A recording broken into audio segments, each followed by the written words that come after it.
All right, ladies and gentlemen, what is up? I'm back. Maybe, possibly.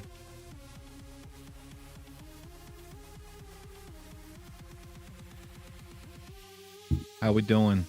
Hope everybody's doing all right.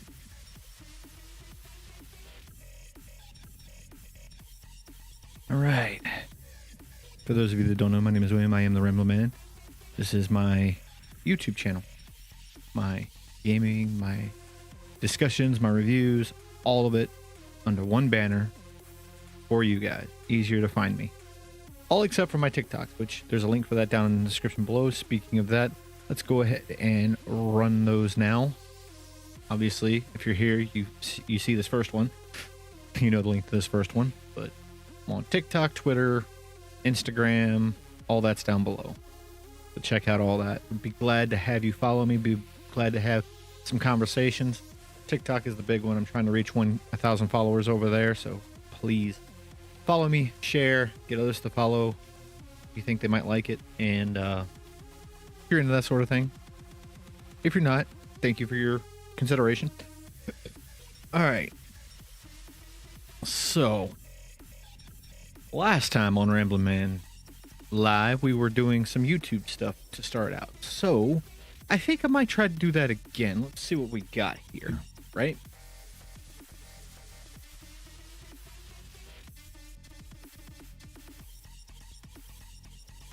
We're definitely going to do some Hogwarts, but as the title suggests, we're going to do some Hogwarts, but we're going to do maybe a few minutes of looking at some, maybe a YouTube video or two and reacting.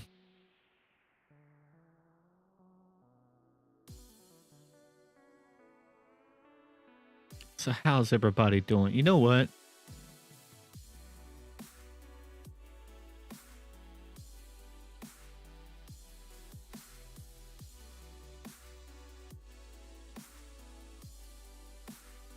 Okay.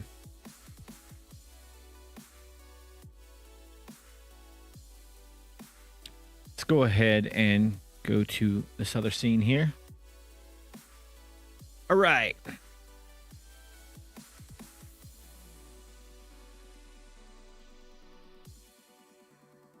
You know what? I don't know why, but I really want to do this. I do this at work a lot.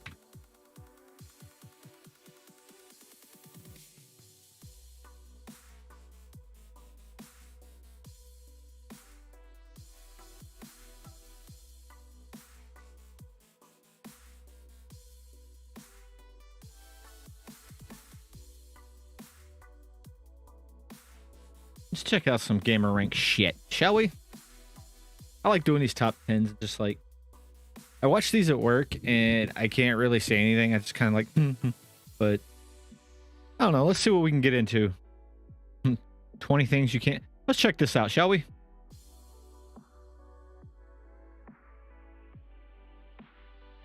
Let's skip the ad.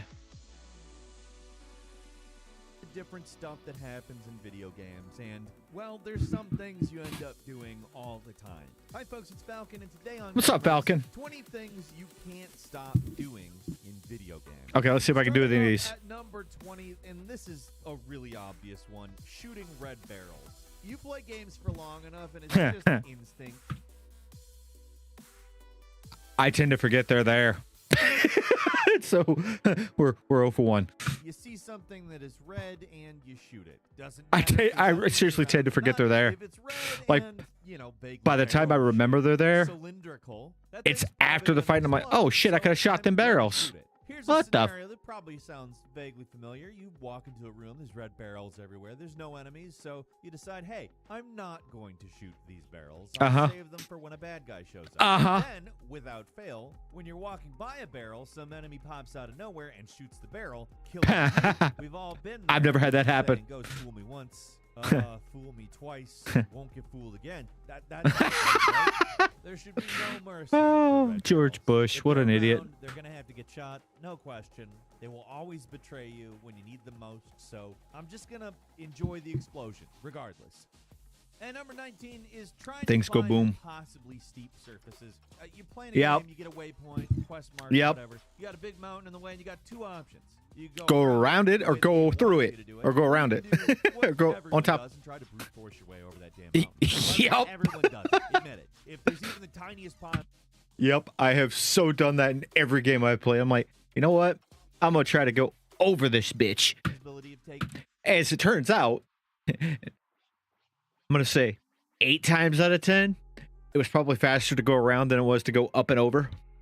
More direct route. That's the way you're going. Doesn't matter how possibly steep the mountain is. Usually it takes longer, ends up being a waste of time, but Yep. I don't know, just seems more worthwhile, right? There's a joy to exploration and an ingrained laziness in us all that somehow makes us want to take the most direct route.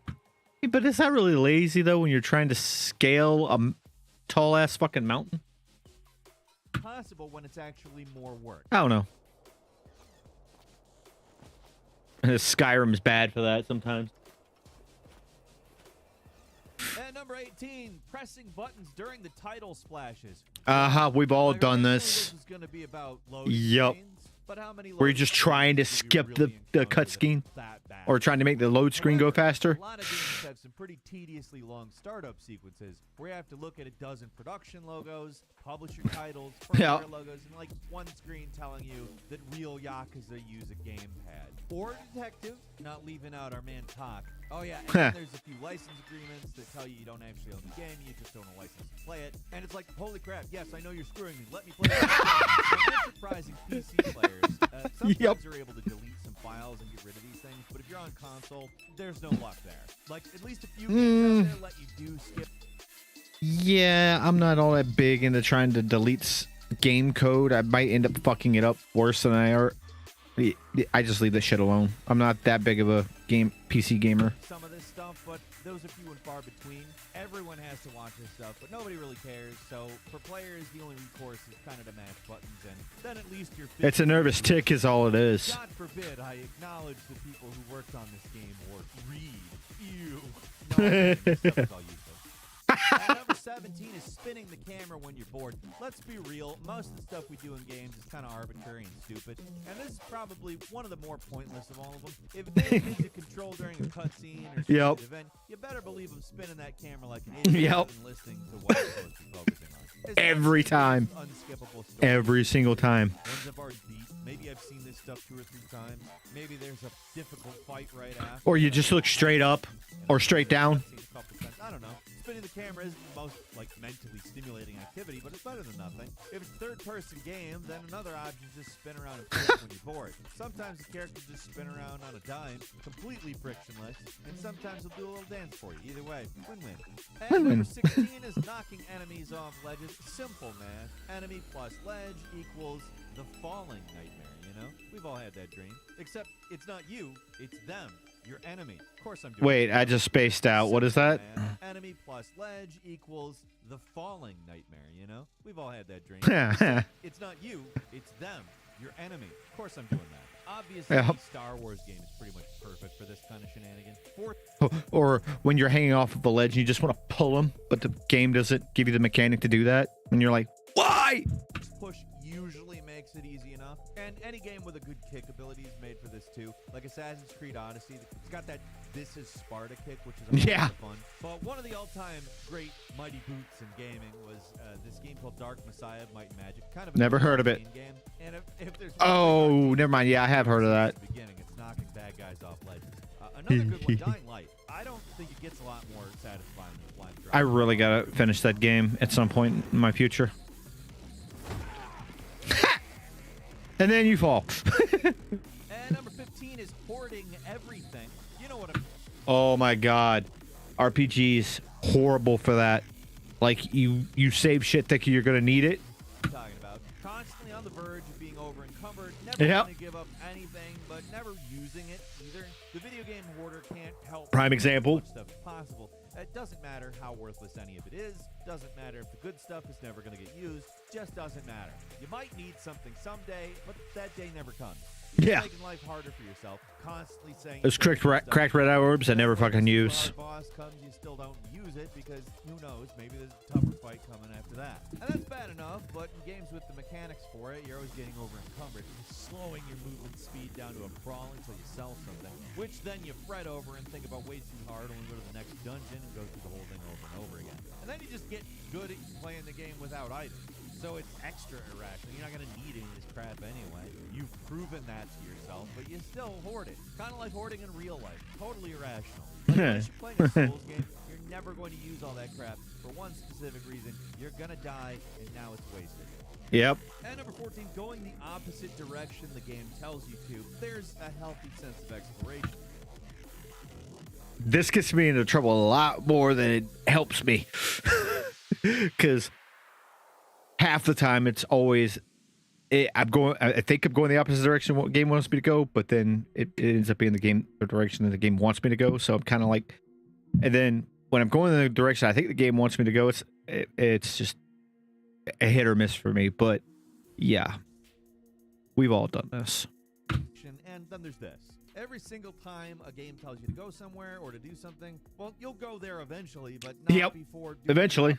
Games just taught us to think like this. The non-critical path is usually where all the treasures and collectibles are, so that's where I'm going to go first. I fully expect the path to close up for me when I go to the correct way, so I'm going to test the wrong way first. But depending on the game, this composing can really bite you in the ass. Like, you take Elden Ring. The game wants you to go to the big castle, but what if I go in the opposite direction? Oh, hey, I instantly get killed in this miserable red swamp. I haven't done that yet.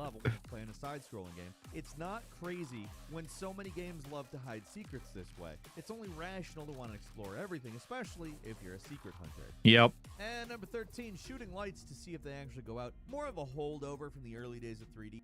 If you're an old school gamer, you do this at least once a game, because where lighting tricks were maybe a little more rare, and if this happened, it was kind of impressive. But still, there's kind of a certain compulsion to see what happens if you shoot a light bulb in a game. I remember going from, like, you know, NES, Super NES to Sega to PlayStation, well, to Dreamcast to PlayStation.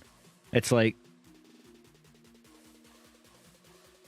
even back then, I'd shoot a light and it wouldn't go out. It's like, okay, it's not really a light then. It's just, you know, like illumination from the graphics. But I remember when the first, I don't remember the first game. I think it was actually a Splinter Cell game, where the first game where I could actually shoot lights out. And I was like, huh, that's a big leap forward. If it goes out, hey, that's pretty cool. Or even better, if it makes the light swing around, you get some cool. And to be clear, I don't mean the first one to ever do that. I mean the first game I ever played that I remember playing that did that. Real-time shadows, that's awesome too. Like I said, it's kind of a holdover from a different era where this was cutting edge, like Splinter Cell or Fear, where lighting tech was a pretty new and awesome thing to behold. You'd think this sort of tech would kind of be standard by now, but it actually isn't. So it's still a little bit up in the air whether shooting a light will actually break it. And number 12, if there's water, I will swim in it. So yes. Yes. Next pillow.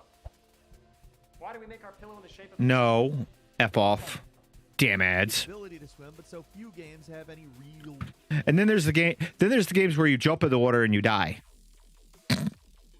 Reason for the water. Doesn't stop us though. If you're exploring a cave and find some water to jump into, yeah, I'm checking it out. Maybe there's some secret treasure. 9 times out of 10, there's literally nothing. But if you find something, if something rewards that little impulse at some point, it's worth it. It's definitely worth it. And yeah. Swimming in most games sucks. Slow, yep. You're just as likely to drown as do anything other than drown. It barely gives you any hold your breath time. Unless you're talking about like GTA 5 or one of the Just Cause games. You're just a lunatic if you want to swim in those games. There's no reason. Like, if you're one of the people that does that, I know for a fact your favorite part in The Dark Knight is when the Joker lights the money on fire. You're one of those just wants to see the world burn types.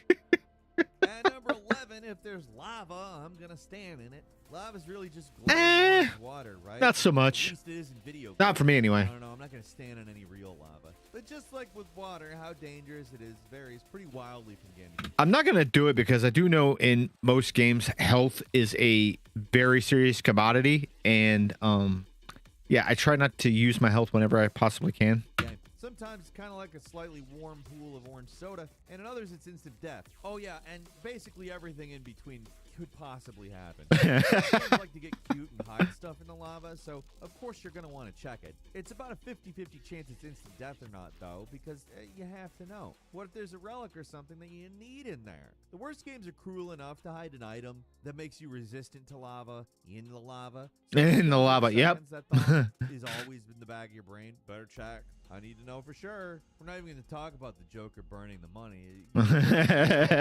Pointless either way. I don't know why game devs make it so you can walk on lava. Like, just because they can. Just to, nowadays it'd be just to see the memes and the content created. If you can, like, I figure they just want to watch us suffer, because if you can, you're going to, no matter how pointless. It's entertaining for them. And number 10 is obsessively clearing out dungeons. We've all been there. You go through a random Skyrim dungeon, reach the end, and go back through it just to check out every single room that you didn't check out. Most of the time, just a waste of time. But then there's I never got to that point because I never actually finished the game. Out in the open. So of course you got to go through the whole dungeon again just to make sure you didn't, and then maybe do it again. Maybe you missed something that time too.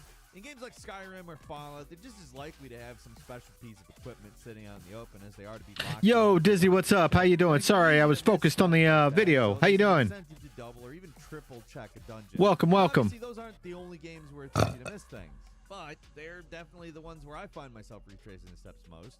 Usually I find something. There's a fine line, though, between careful exploration and OCD perfectionism, and it's a line I've crossed multiple times. They encourage it. Yeah. They want me to do it, so... They wouldn't put it here if they didn't want me to do it, right? And number 9 is obsessive closet checking. Like a child...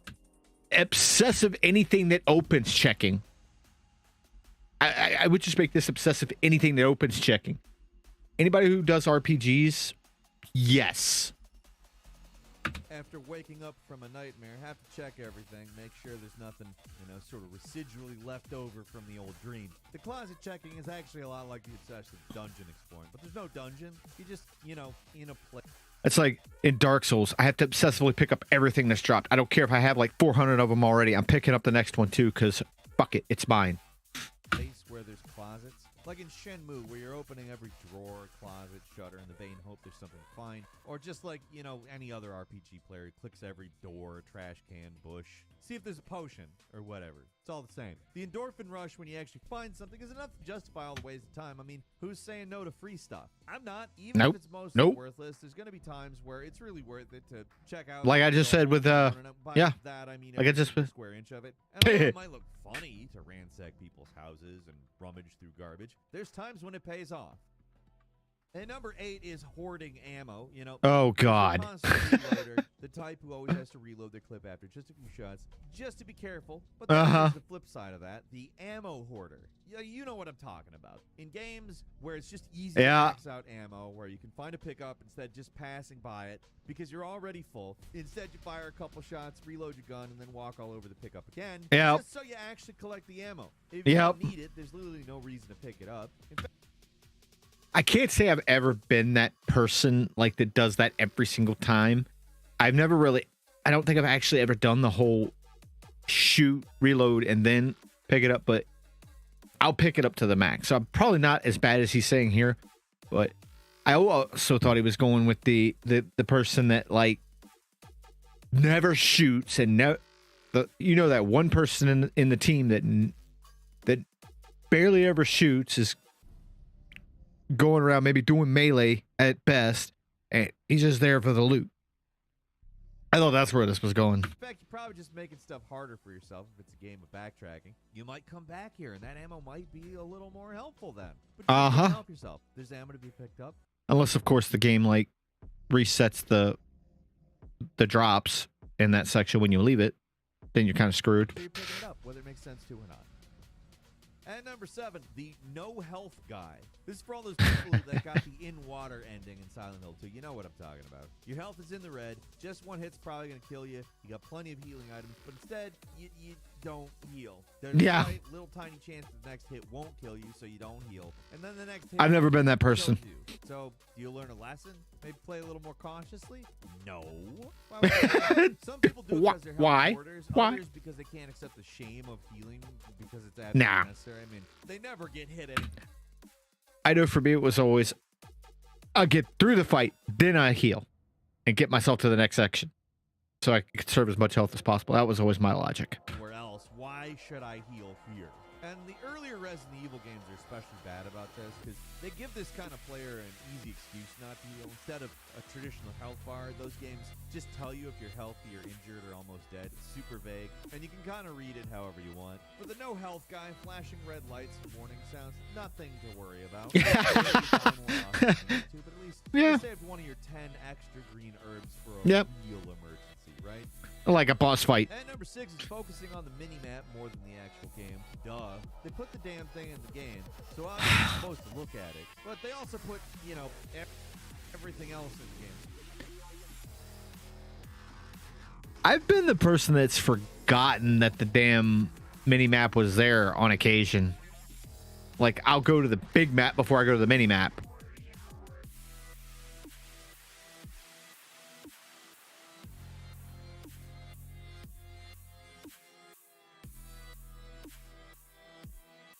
Oh, that's what I was trying to do.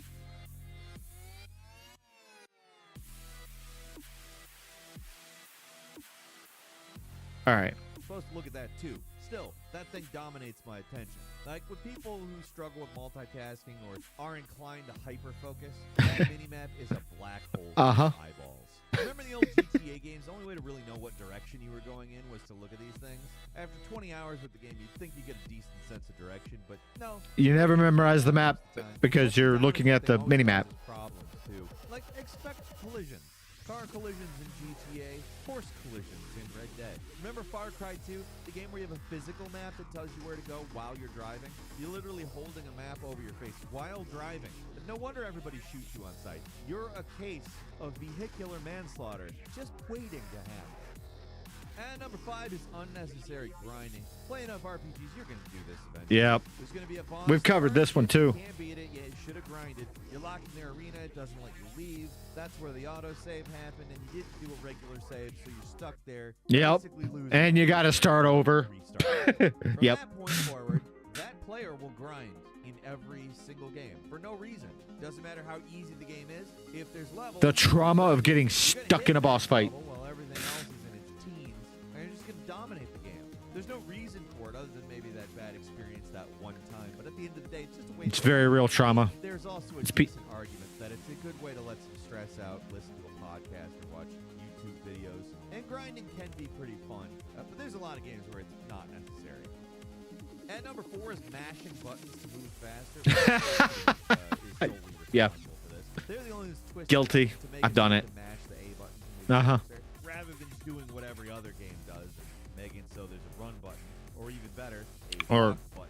But you toggles, enough or runs ability per to game, toggle it. or, just play through one of them even. It can be a tough habit to break. After a while, you just mash to go faster. Cutscenes, the dialogue, going from place to place, just mashing. She's mashing it.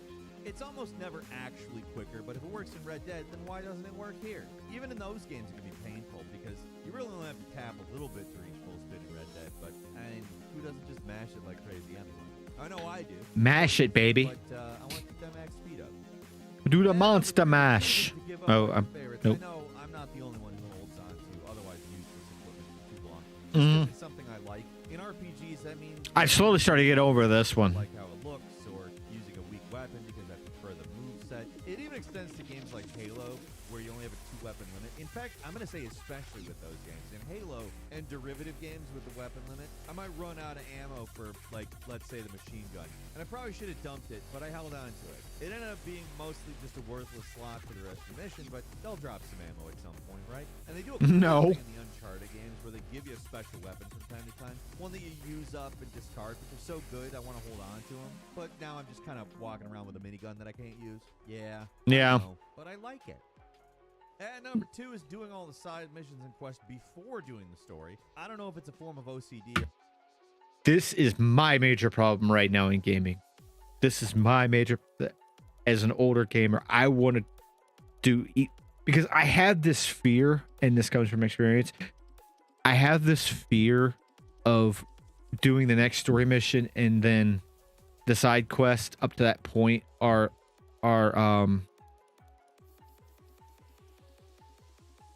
those side missions are X-nayed off the board because you've moved to a point of no return, or a point of where something happens in the main mission that makes it where you can't do that side mission anymore because reasons or whatever.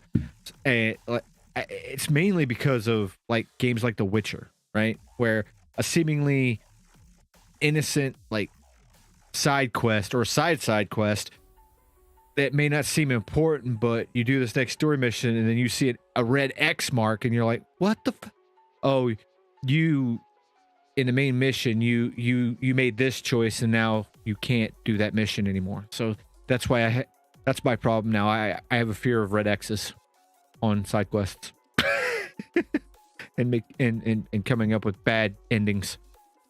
Or what, but sometimes our brains really want us to fully reveal the map, find all the treasures, clear all the bandit camps, and that takes priority over other things, especially in open world games. Your instinct isn't to progress a story, but just do everything. Like in Assassin's Creed Black Flag, I basically had conquered the Caribbean before becoming an assassin. Any Bethesda game is rife with this sort of thing too. Most of the fun in these games is just wandering around doing side quests. So for a lot of players, just save the entire quest line for last. The second they step out of the vault, it's time to explore. Finding my dad, finding my son, finding Sean, whatever, who cares? There's an empty building over there. Check it out. Yep. And number 1 is falling Oh, they asleep. can wait. Yeah. It's a late night, been a long day. You sit down with a chill game, take it easy. You think, I'll just, play a bit before bed. And oops, you're asleep on the couch. Yep. Nope. I've never done this. This is the type of gamer who has 100. Now, I have sat down to play and started to get drowsy, at which point I turn the console or the PC off. That's happened, but I've never actually passed out while playing a game. I'm very proud of that record. 100 hours plus clocked in every single game. Not necessarily because you're dedicated, but because you keep falling asleep. So if you're the type that this happens when you get comfy gaming, pretty much any dialogue heavy game or something relatively chill, you're going to be out. If you're falling asleep during Like I said, loading at, never happened to me. War 3 or something, maybe you've got a bit of a problem, I would maybe go into the doctor and say, could you check me for narcolepsy? Narcolepsy. Every once in a while for everybody. Like, when I'm playing a game, I don't want to fall asleep. I want to play the game. But there's not enough time in the day sometimes. And I'd rather There's not enough time in the week. Do dumb stuff like get a good night's rest. Come on. Yeah. Who does that? I mean, who has time for a good night's rest anymore? I mean, you got work, you got great games, you got video editing and, you know, thumbnail. Yeah, there's just not enough time. We need like a 36-hour day. Now, that's all for today. Leave us a comment. Let us know what you think. If you like this video, click like. If you're not subscribed, now's a great time to do. Oh, I love gamer ranks. Let's see here. Maybe we do one more. 10 unluckiest gamers of all time. 10 single-player game concepts that make no sense. 10 ridiculous game-breaking glitches in recent games. Top 25 new PS5, PS4 games coming of 2023 4K of April 2023.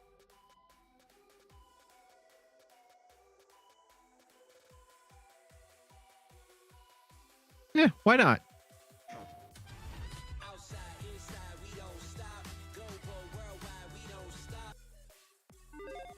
April's coming up. Number 10 is Sherlock Holmes: The Awakened. Now this Okay. is a game that has been remastered before. However, this is a full remake of the 2007 Sherlock/Cthulhu crossover mystery. Now, for anybody Oh, wow. The Sinking City, Frogwares, these guys are the guys who made that, and this is something I'd maybe recommend for somebody who hasn't played the back catalog of the actually pretty damn good Frogwares games. This is So I have played a lot of the Sherlock Holmes game. They are very enjoyable. They're very procedural. They're very linear. Well, they're very linear for the most part. They're very old school linear to a certain extent. I mean, you go from mission to mission, but within the missions, you can go anywhere and do the detective work in any order you see fit. So it's linear point to point, but within the points, you can have some exploration. And I find them fun. The first one I played was Sherlock Holmes versus Jack the Ripper, and I absolutely loved that game. That game was amazing. I couldn't stop playing it. And if you haven't checked them out, I suggest checking them out. That Steve just had a sale on them, and I regret not picking them all up because they were like $2 and $3 a piece. I should have bought them, but I missed the date on the sale. I thought it was ended on one date, but it ended the next day. Whatever. Anyway, I digress. But these are really good games, and I can't wait to play some more of them. This is probably going to be a good one for you if that's the case, because it's a full remake of the game. It's not just improving the visuals, the gameplay, it's also improving the script.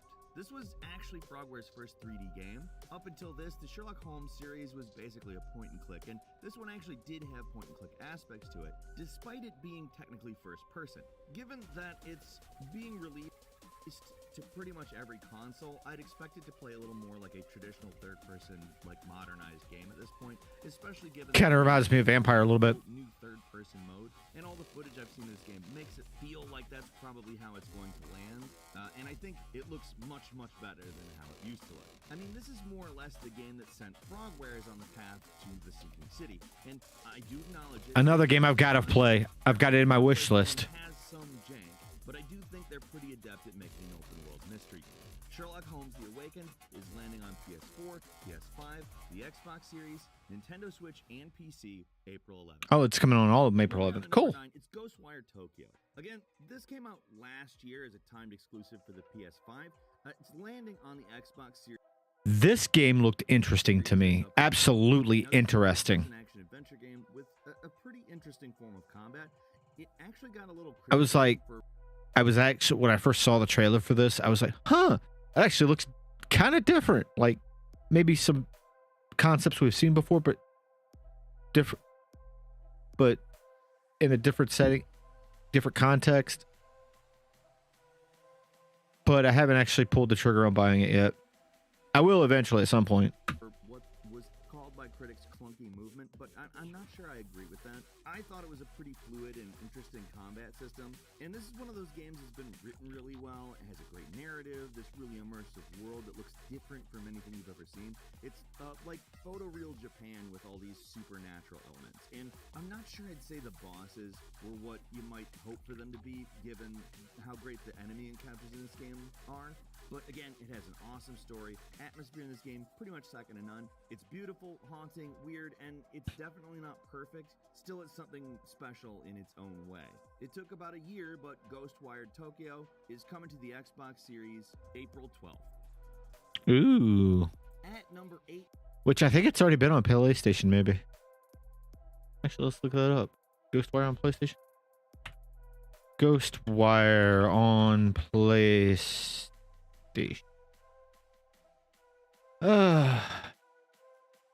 Is it on there?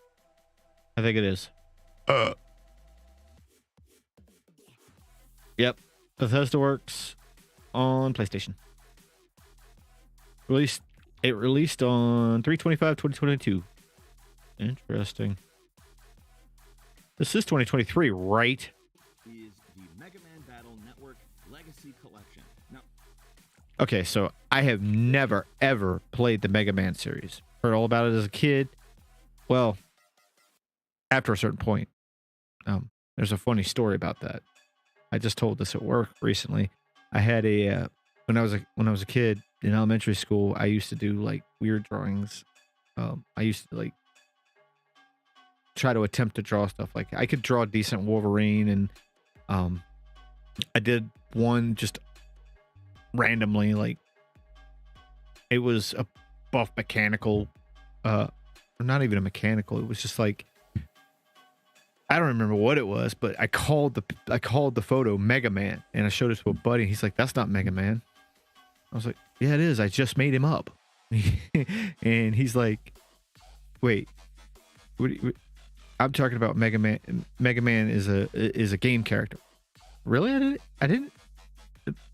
It's a video game character? Yeah. Oh shit. Okay. So I drew a Mega Man thinking that I made up the character Mega Man, but apparently I made up that character of Mega Man, and there was another character of Mega Man that my friend was talking about. So that was my first introduction to Mega Man. So I started reading about Mega Man, but it was never something that was up my alley. I was never able to get into, but it looked fun, and I hope maybe someday I can play them. Collection is a lot like the other Mega Man Legacy collections. They include all 6 of the mainline Mega Man Battle Network games, including both versions of Battle Network 3 through 6. But these are really different than mainland Mega Man games. If you've never played them, they're real-time tactical RPGs. Ooh. See, I've never been a big fan of real-time in a sort of virtual reality where you take real-time strategy. Program called megaman.exe to do all your battling. The only real-time strategy or turn-based strategy is that I like is like Civilization. And I think if you're open to something very different, it's worth a shot, even if you didn't play the original series. However, if you're not into tactical RPGs, probably not for you. That said, I think the series is a really good example of games of that genre. Mega Man Battle Network Legacy Collection is coming to PS4, Nintendo Switch, and PC April 14th.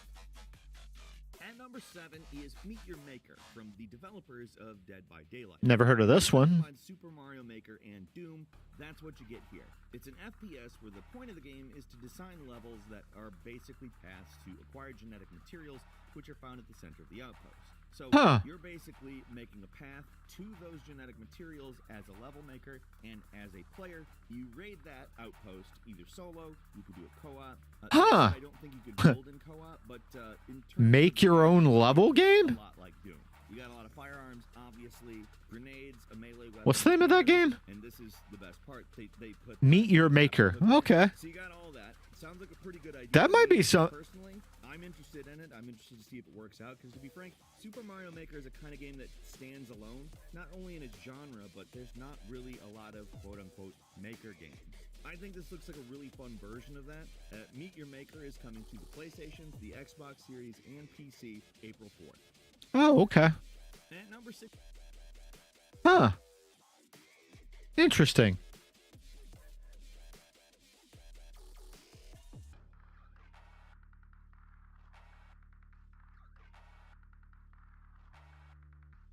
One second, y'all.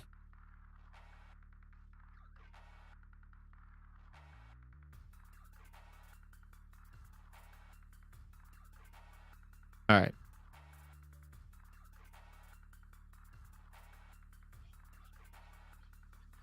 Interesting. Let's see what this is about. Pre-purchase, $29.99. Base building strategy co-op. Create to destroy. The world is dying. The developer described the content as gore, blood, violent, mature. 8 gigs of RAM recommended. Ryzen 5 1400. I think I'm good.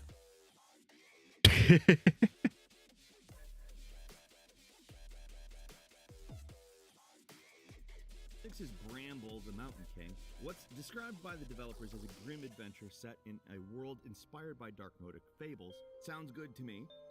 Call me crazy, but I think video game developers are really starting to realize the well of material that exists in Nordic fables, and they're really starting to utilize it as inspiration for some pretty cool games. The plot for this one is that you're a boy who is trying to Nordic fables. and save her from I'm a big fan of like using like ancient lore, ancient text, ancient like myths and stories to try to make new interesting characters and stories and tell different stories and that sort of thing.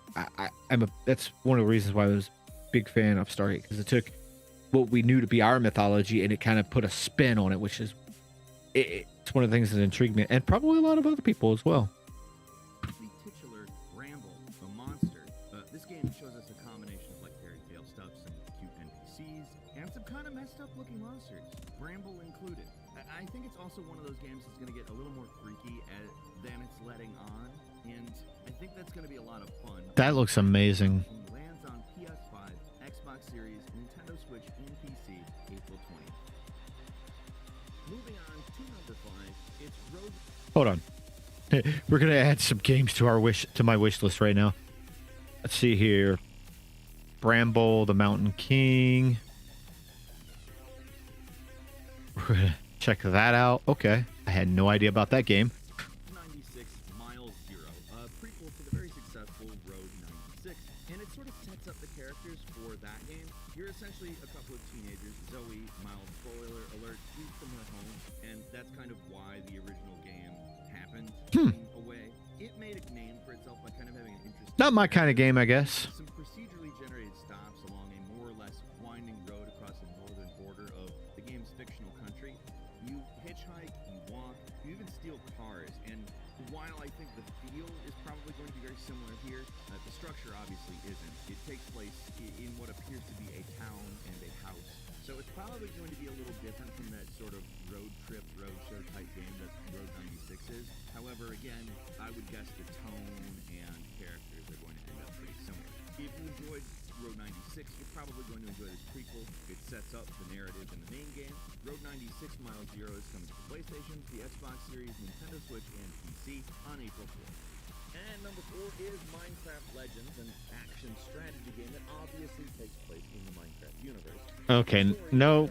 And at number 3 is... It's hard to believe Mint's new family Nope. plan is just $15 a month per person. So I've asked my Sorry, I'm not watching that. Forbidden West Burning Shores, an expansion that's adding a large amount of stuff to the game. New campaign, new story, and in a lot of ways it's like the Frozen Wild from Horizon Zero Dawn, except for obviously we're talking about burning rather than freezing, polar opposites. Most people are expecting this to be a kind of epilogue that's probably a similar length to the Frozen Wild, so kind of its own game, but not as big of a game as Forbidden West itself. But So if this is the last DLC for Forbidden West, hopefully we can expect a PC release soon. Because if this is kind of a epilogue DLC, then we can expect probably a PC quote-unquote remaster or PC release within the next 6 to 8 months. Hopefully. That's what I'm hoping. they've done surprisingly little marketing around this game. I think they probably realize that people are anticipating it because they do a very good job with their DLC expansions. Again, original game and Frozen Wilds are... Horizon's such a great However, game franchise. Forbidden West is available on PS4 and 5. Burning Shores is a PS5 exclusive, so this is a full-on next-gen release as an expansion to a cross-gen game. Horizon Forbidden West, Burning Shores is landing on PS5 April 19th. I'm hoping to see that on PC soon. Is Dead Island 2, the sequel to 2011's Dead Island. Ultimately, a game a lot of people have kind of always wondered if it would ever come out. It's switched developers a few times. Oh, no shit. There's been a lot of problems in development, but it is coming. It's set 10 years after the first game, which is appropriate because it's more than that after the first game now.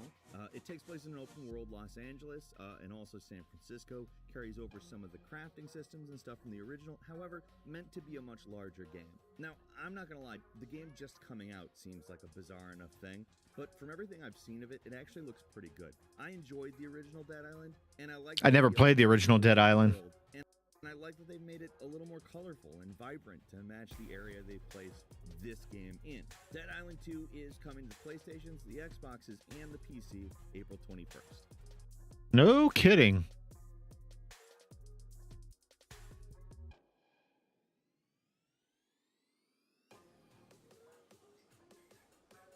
Ooh.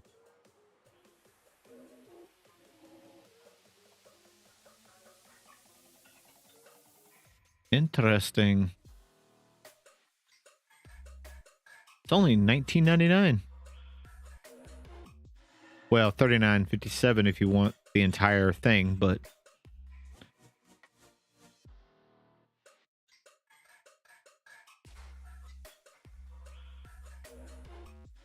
huh.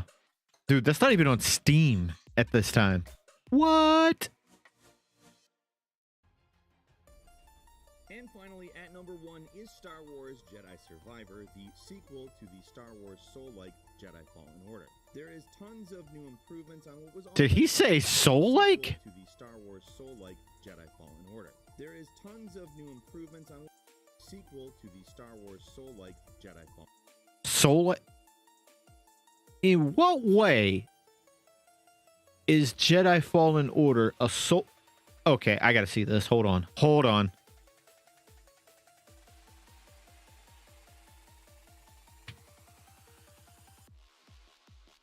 Is that listed as a soul-like game? How is it soul-like?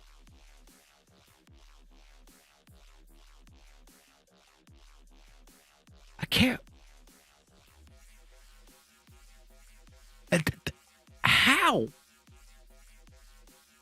Somebody let me know in the comments or something. How is that soul-like? How is that a soul-like game? Okay, hold up. Hold up.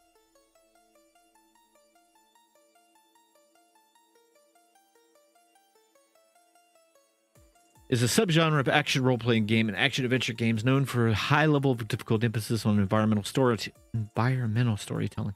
Yeah, how is that a Soul-like game? Seriously. Because there's a lot... Because when I think Soul-like, I think freaking combat intensive. I think, you know, exploring the world, but not really much exposition. Dude, Fallen Order has a shit ton of exposition and story to find. How is that? I don't care. And the enemies aren't even that bad. Whatever. And it even has a difficulty. A Souls-like doesn't really have difficulty from what I understand. It doesn't have a difficulty changer. It's one difficulty. But, yeah, whatever. All right. So, yeah, that's it, y'all. That's it for that for now. We're going to go ahead and we're going to take a quick bathroom break. We're going to load up Hogwarts when we come back and jump into that for about an hour, and then we'll see where it goes from there. So sit tight, relax, and I will be right back, y'all. Well,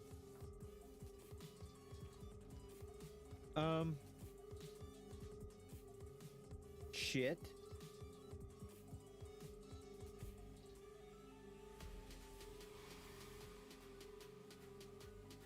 Looks like a romantic meetup gone wrong.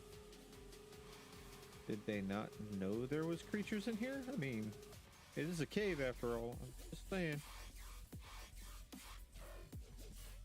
Into multiple slots for more total charges.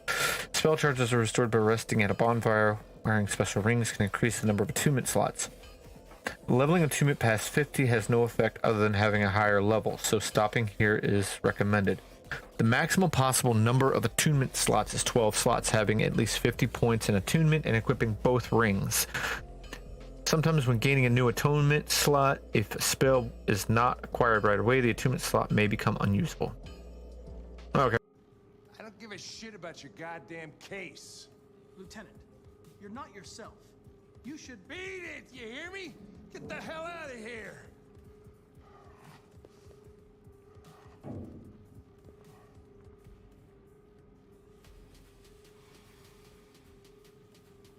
I understand. It probably wasn't interesting anyway. A man found dead in a sex club downtown. Guess they'll have to solve the case without us. You know, probably wouldn't do me any harm to get some air. There's some clothes in the bedroom there. I'll go get them. This is gonna be great! Oh, I played an entire game of just Connor and Hank. This is fantastic. I love this. I love this dynamic. They should make a game of nothing but Connor and Hank. That's hilarious.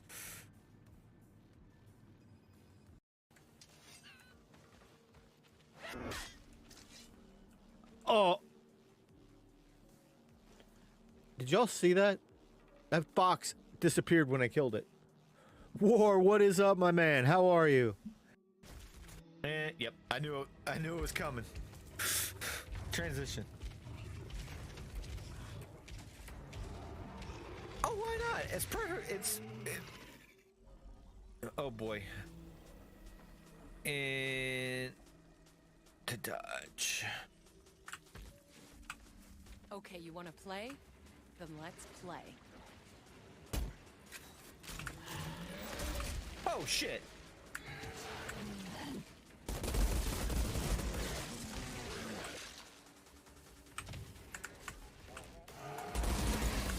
Oh shit.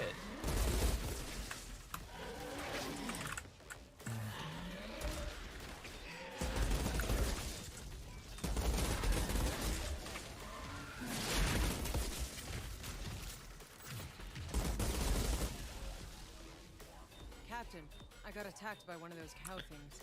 Said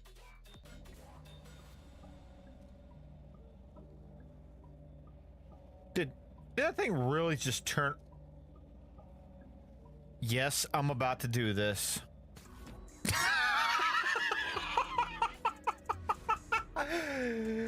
Oh my god! I just No one's ever been able to reach them. There were some officials from the city that came, but when they saw they couldn't easily climb up to the plateau, they just left. Slackers. They didn't try too hard. Fuckers. Sort of tunnel in the mine takes you there. Anything else? What can you tell me about the mine? Yeah, bitch. Spill. Oh, this is most definitely the ghost room. Freezing temps.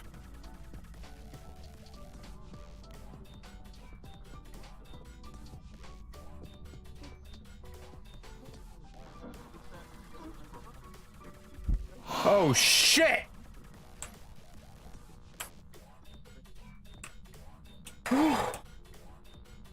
Okay.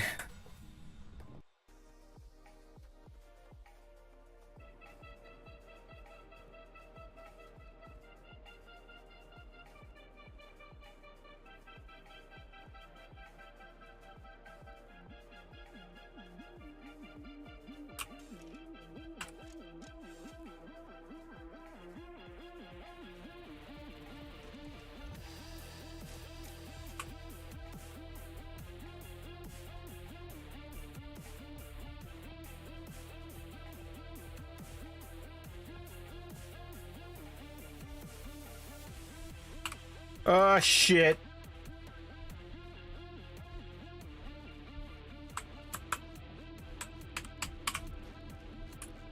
Woo!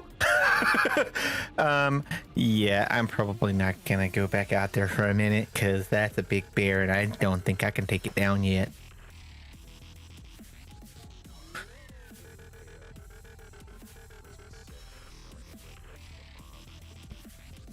Nice.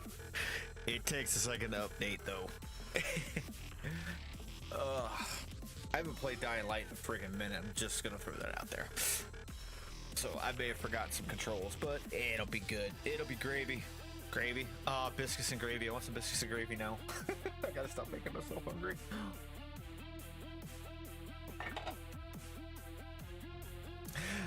Oh, I'm a member of a couple of Discords, Chaos. This isn't regarding the Chaos community. You guys are awesome. It's just in general, I hear shit talking all the time about, you know, in certain other Discords about how, you know, everybody needs to support everybody, and you know, go in, hop in, support everybody, and then you're like, cool, fine, do. Mike, whoops. I'm back. All right. Why is my... Oh, right back.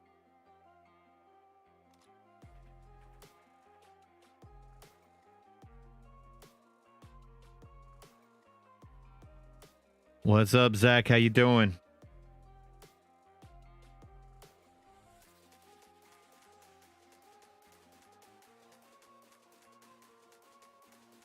Pardon me, I'm still checking some notifications.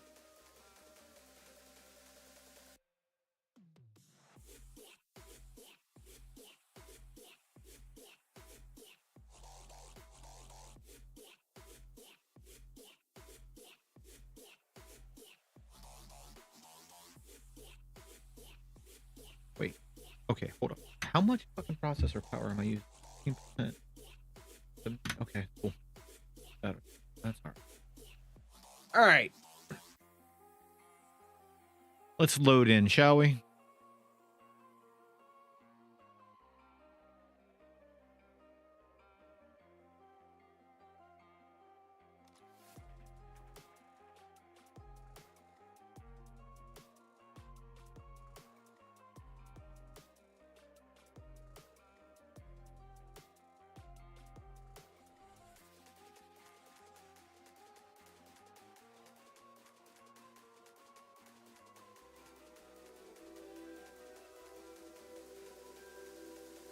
Nope, not Q.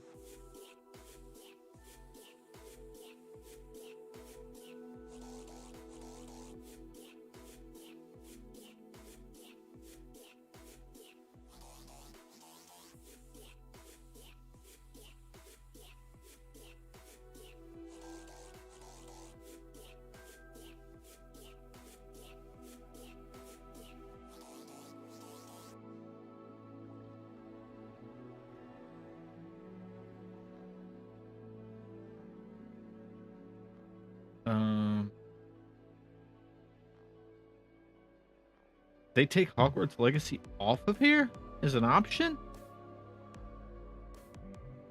Whatever.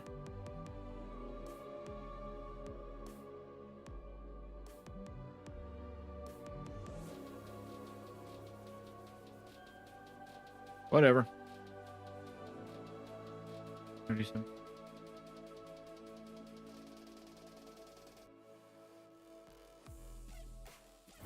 Right.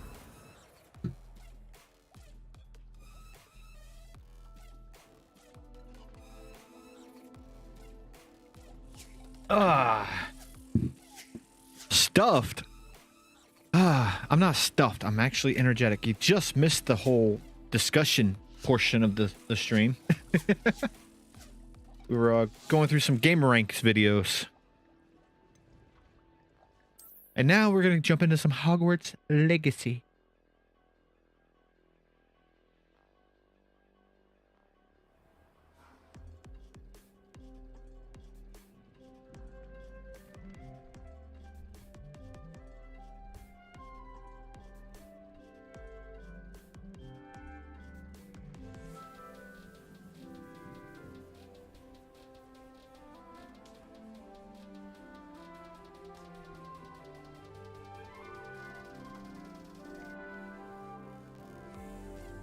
Why is it not?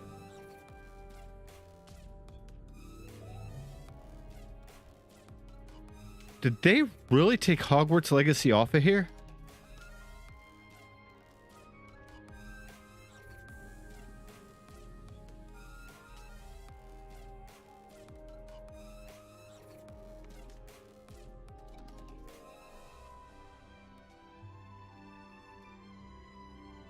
No, we are not doing the Dark Arts pack.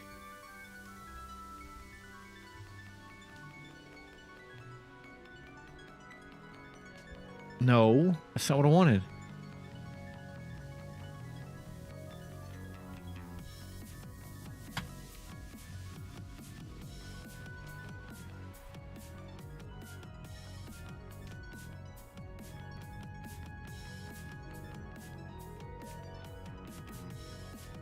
Whatever.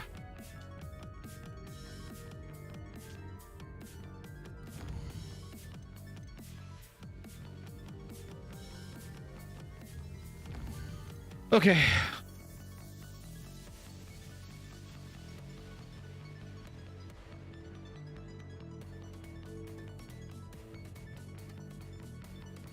That list, yeah, I'm gonna get on that later on tonight. Appreciate you helping me out. I don't know how much better, so it's cool. Yeah, apparently YouTube has taken off the, I was trying to put in Hogwarts Legacy for my game title, and the only one it's pulling up is Hogwarts Legacy Dark Arts pack. I don't know why. So it's kind of shit, but whatever. But yeah, I'll get on that soon. What I'm probably going to do is I'm probably going to add one or two other motherboards that I would recommend into the recommendations.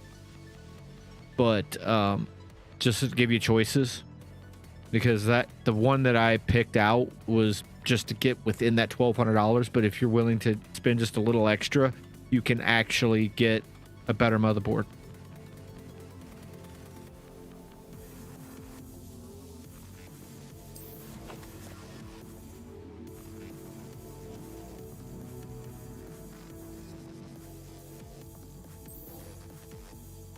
Attend Beasts class. Talk to Galdwin Moon. Who the fuck is that? Wishes to speak with me about something. I should find him near the reception hall. Okay. To see you in a... Okay.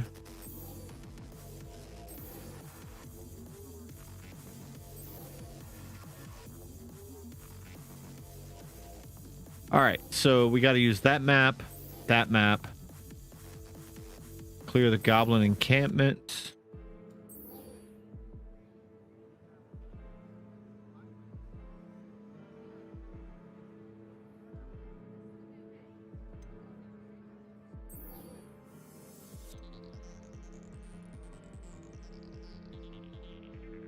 Click Cressida's flying books from the library. Okay.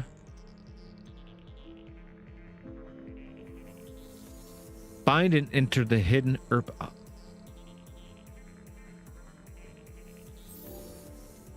Let's do that one real quick.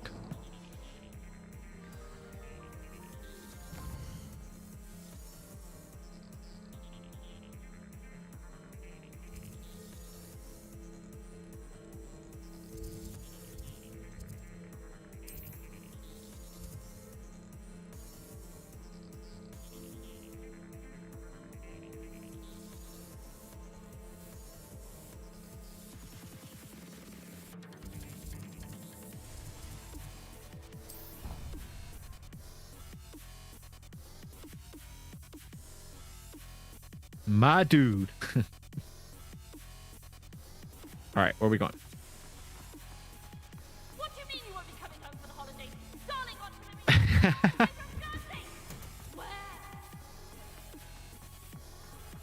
what's Alrighty.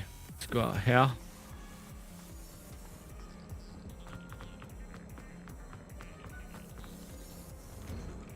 Go through this door.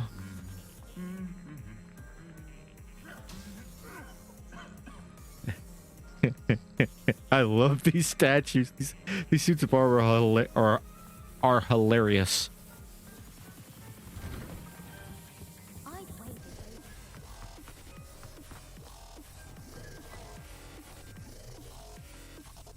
All right, let's see if we can find this hidden herbology entrance, shall we?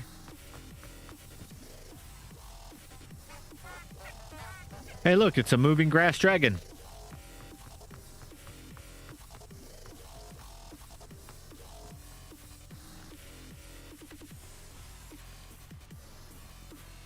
Revelio.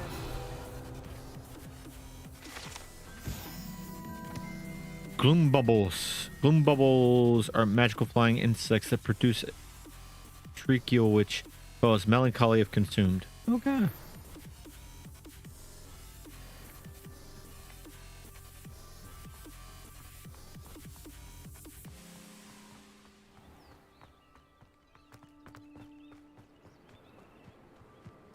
These dry vines are one spark away from becoming kindling.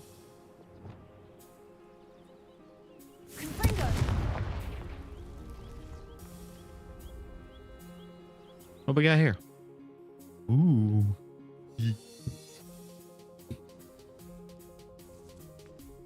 This must be the entrance to the hidden herbology corridor.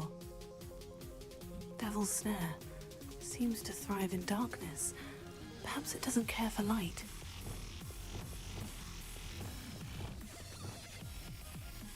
Lumos.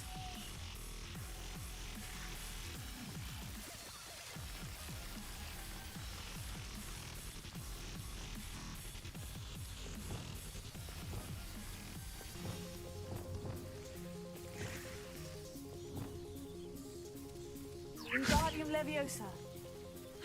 Oh, I can hump over it. All right, what we got here? Oh, shit. I did not mean to do that.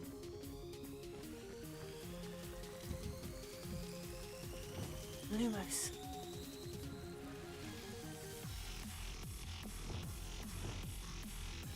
Confringo.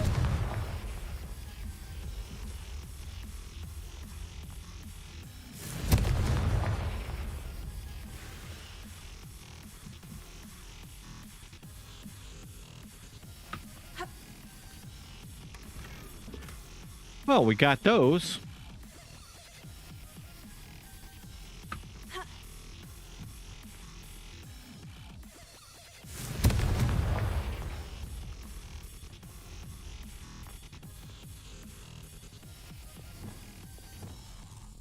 Lumos.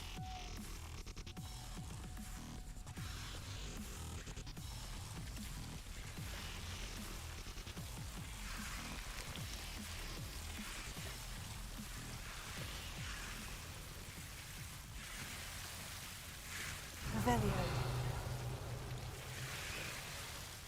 Lumos. Ooh, I almost fucked that up.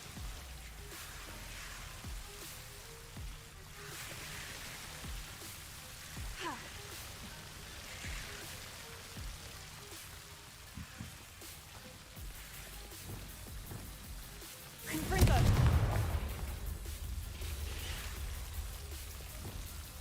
Lumos. I imagine a piece of that enormous venomous tentacular would be enough for Duncan to prove his bravery.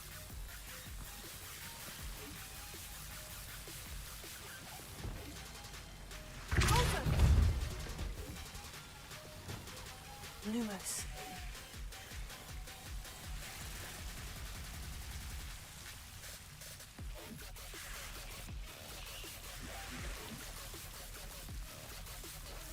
Wow. Lumos. Confringo.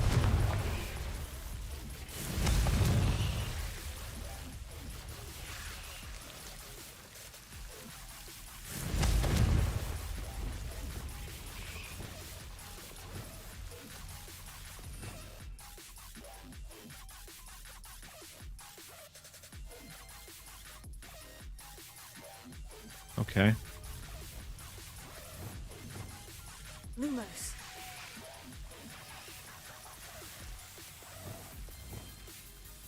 Seems There the we Devil's go. Snare was protecting a chest of some kind. Yo, Elena, how are you? How's it going? Confringo. Lumos. Confringo. Lumos.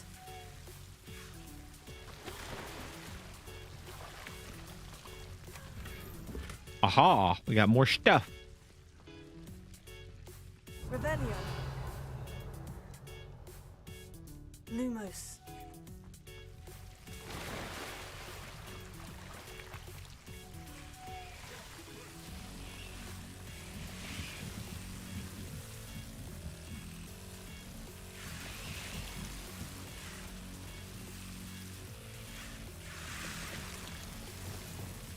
Confringo.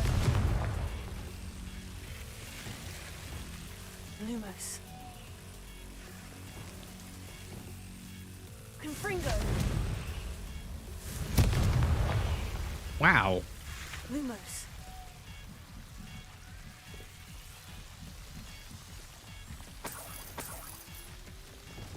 Confringo. Lumos. I am doing fantastic, by the way, to answer your question. We're just going through a secret cavern here underneath the Herbology Center. Oh. Oops.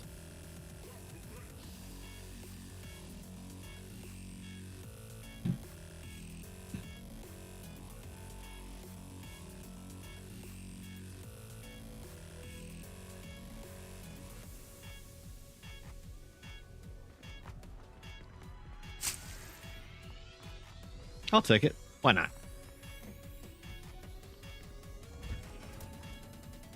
All right, so where we gotta go now? Where to now? Return to Duncan. All right, so where does the map say I have to go now?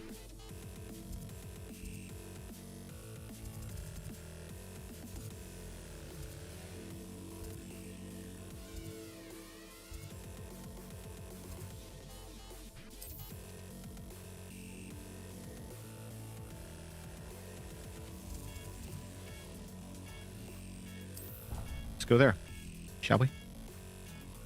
Nice.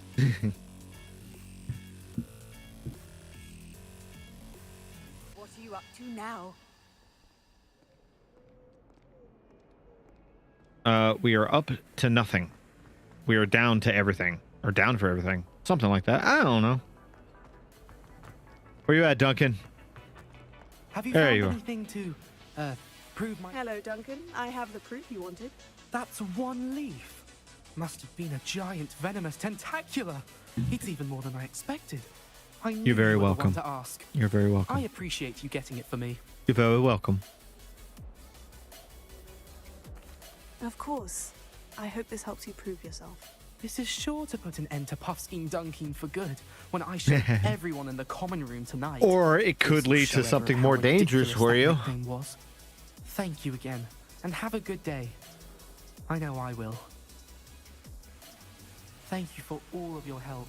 You're welcome. Puffskein Dunking for me. All right.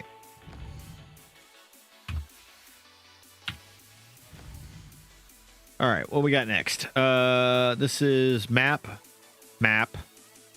goblin encampments, collect Cressida's flying books, purchase a broom enchantment from Albie Weeks. Okay. I gotta find more of them damn keys.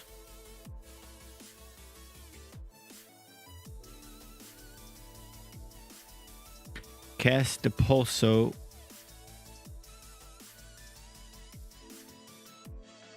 Depulso on a levitated MME. Yeah, I can't talk. Okay.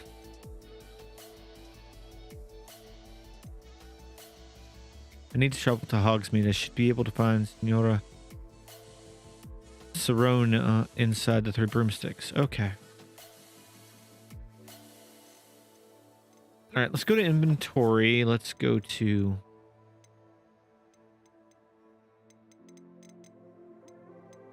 note, letter.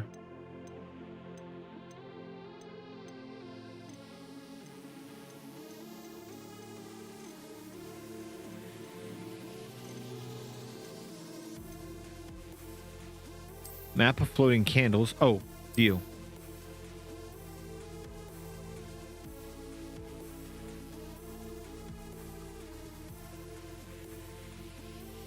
Animosity. Pretty much. Where the hell is that at? Okay. So it has something to do with this bridge. Okay.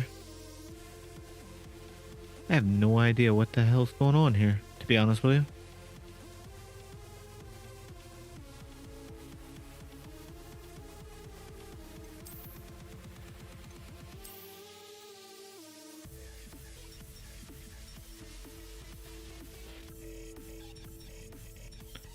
So I need to go to there, find that, and then I can find this to where I can find that. Okay.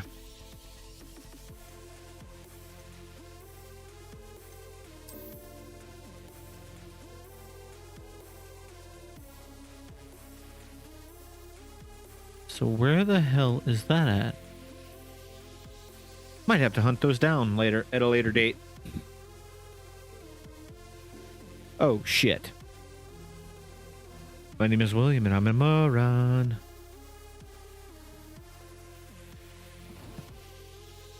Collections. Oh. Exploration quests. I'll be right back, my man. Be back very soon. All right, no problem. Take all the time you need. I'll be here just doing my thing. Holding down the fort, that sort of thing. Yay. I found stuff.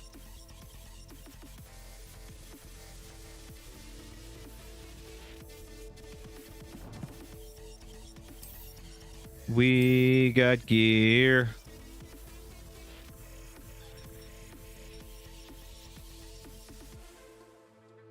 Oh, so that's up 14.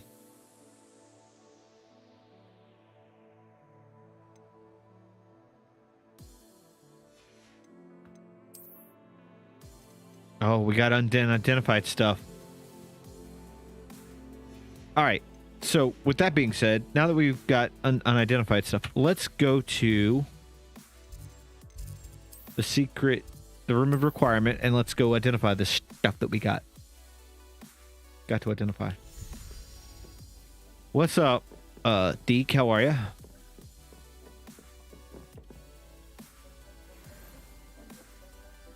Cool.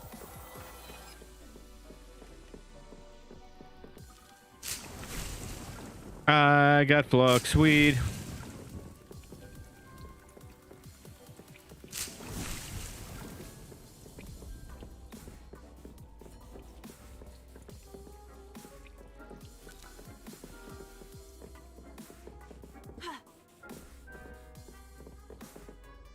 All right.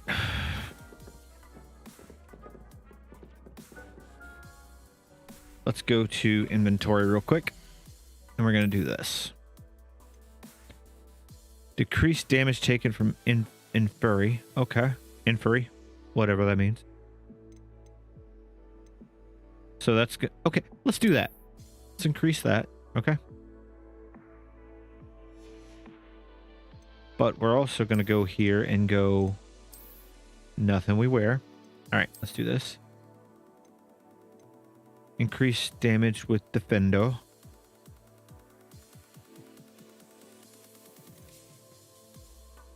That's up 6, up 3, down 9. Okay. Let's go up 6, right? But we're also going to go... Heh. Heh. I actually kind of like the look of that, to be honest with you. But I also like that. What about you? How do you look? Too regal. I'll still go with the dragon hide protector's cloak. I'll go with that. Why not?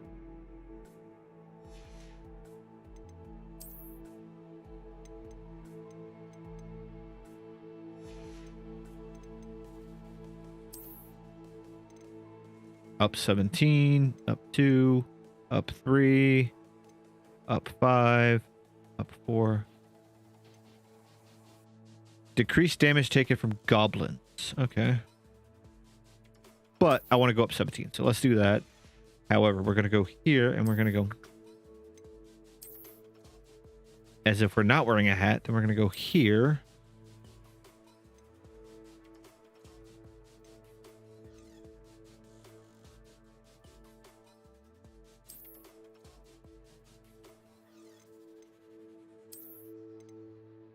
It's up 1, up 6.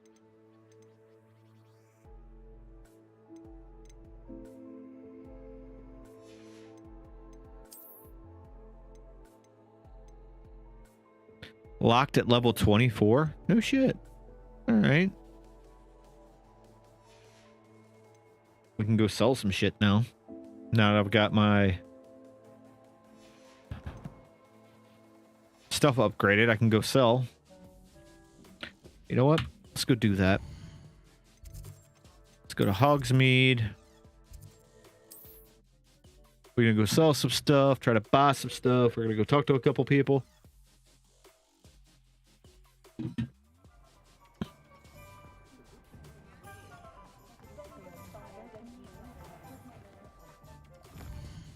Where, oh where, oh where, oh where. Let's do that. Let's go there.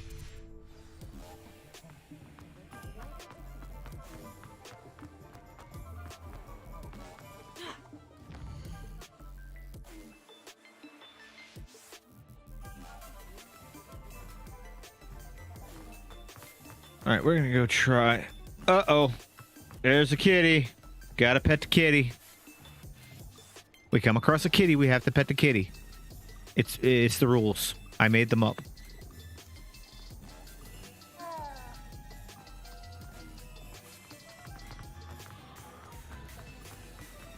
Whoa. Before you ask, I'm all out of the new socks, so if your feet are smelly, you'll have to work it out for yourself. All right, let's go on a selling spree, shall we?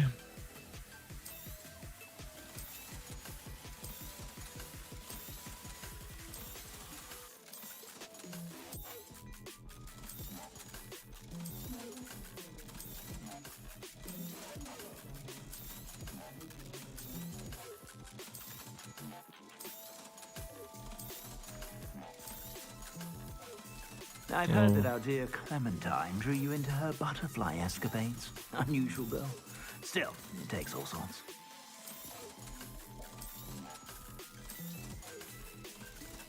We have 4,000 gold, so we can actually go buy a couple things.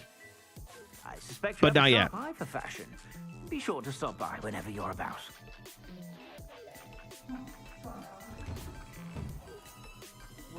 Oh shit! I actually wanted to see what he had for sale. Look around, and if you've been eating Had chocolate anything frogs, good? please refrain from touching. Can we preview that? Say that looks as if it was made for you.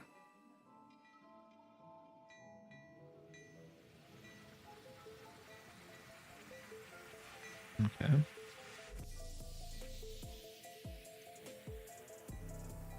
Elegant house cloak. I'm good.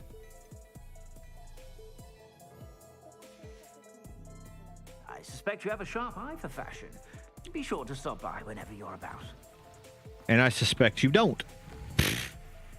I don't know. I'm just talking shit. What do we got here? We got Beast Supply Shop. Okay. Dogwood Plant Shop for all sorts of magical Let's go up here real quick, because I'm not sure if I've got all the seeds that I can get from her. My first employment.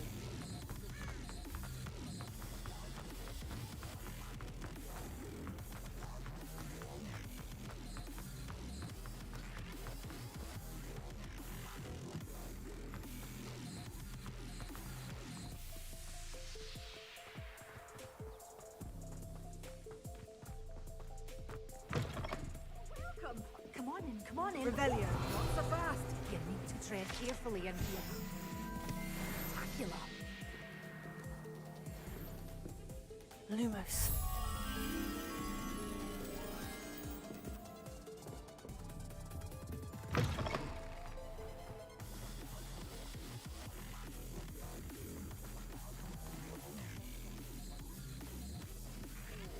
I shall spend my days baking frequent gardens and gnoming the garden. Oh.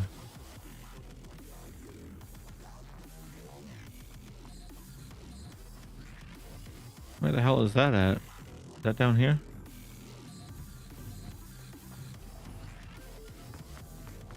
Yes, yes, I know I got sidetracked. Don't judge me. Whoa, I ran into something.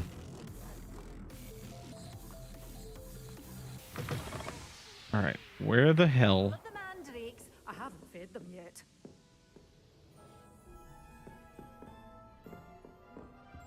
Okay, I gotta find... Oh, no kidding.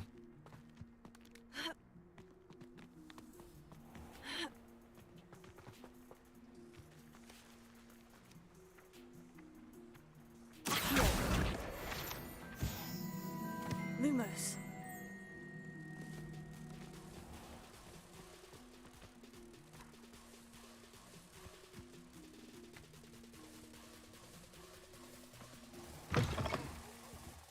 Have a look around. I'll be with you in just a minute.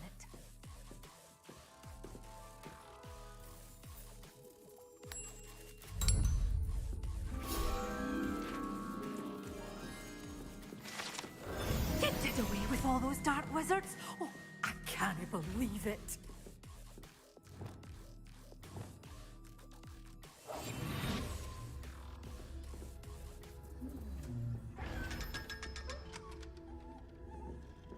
You failed.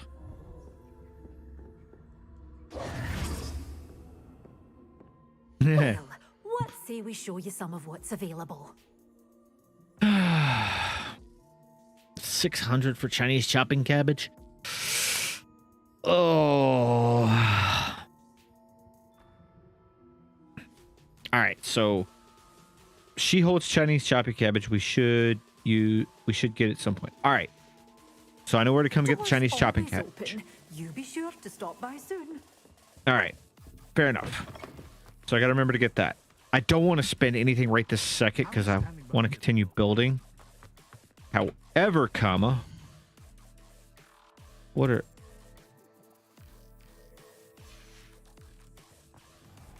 I'm going to go up here again real quick because I know there's a fucking thing up here.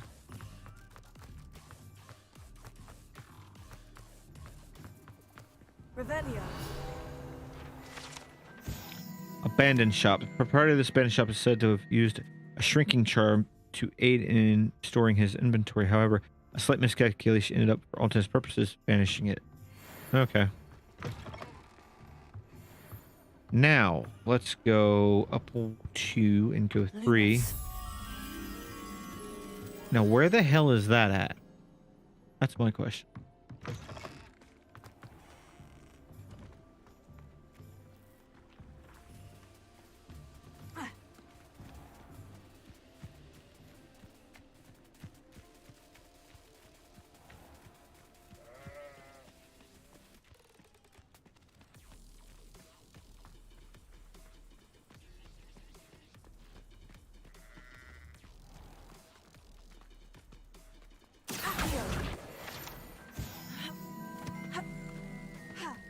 I'm finding more and more of these freaking pages.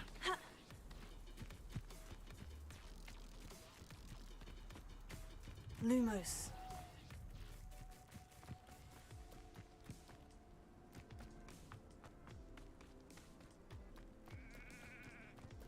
Okay, so it's got to be around here somewhere. There it is. Like, where the fuck are you? Where are you, buddy? Where you at, buddy?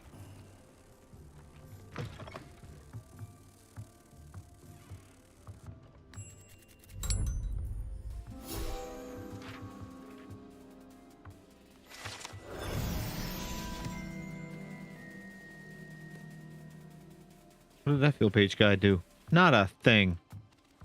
Revelio.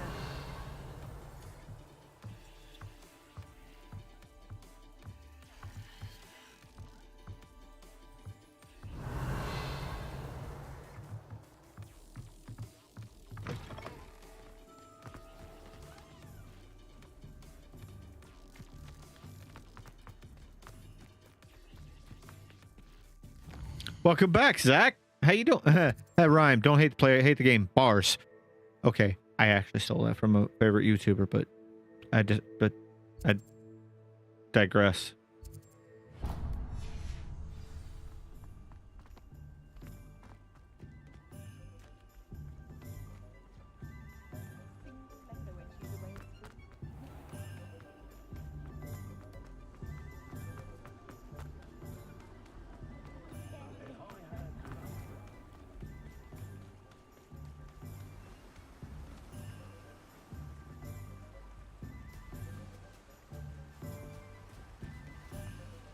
I'm told that last...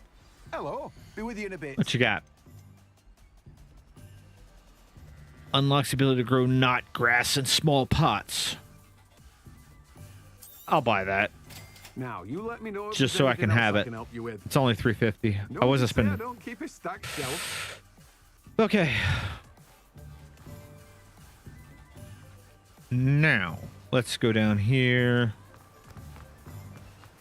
And we're gonna go see what's his face at the thingamajigger. I'm pretty sure that's the technical term.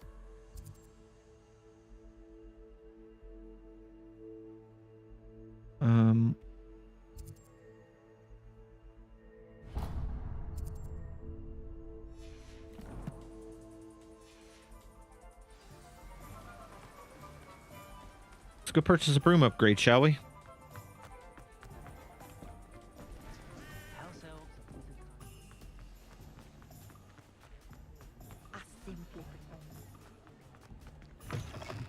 Welcome back. What you I've got? arranged a special price on the broom upgrade for you. I truly appreciate all of your help. Increases your broom's acceleration and speed. I just got to $4,000, and it wants me to spend 1,000. Son of a bitch. Fine. You'll be thrilled with that broom. I promise Thrilled? you. I must tell you, half of Hogsmeade's been by the shop asking about rumours of a broom upgrade. Without the information you provided, my work would have taken twice as long. Thank you again. You're very It welcome. may sound ambitious, but Can I get paid? I've already begun work on another upgrade, more difficult It to perfect is. than the last. I wondered, would you be interested in joining forces again? There's another course near Arendale that Miss Reyes has mastered. If you were to test this first upgrade there, it may help me as I develop the next. Oh, you'll consider it, won't you? Consider it. I want to go do it, motherfucker. I got you. I got you back. What more can you tell me?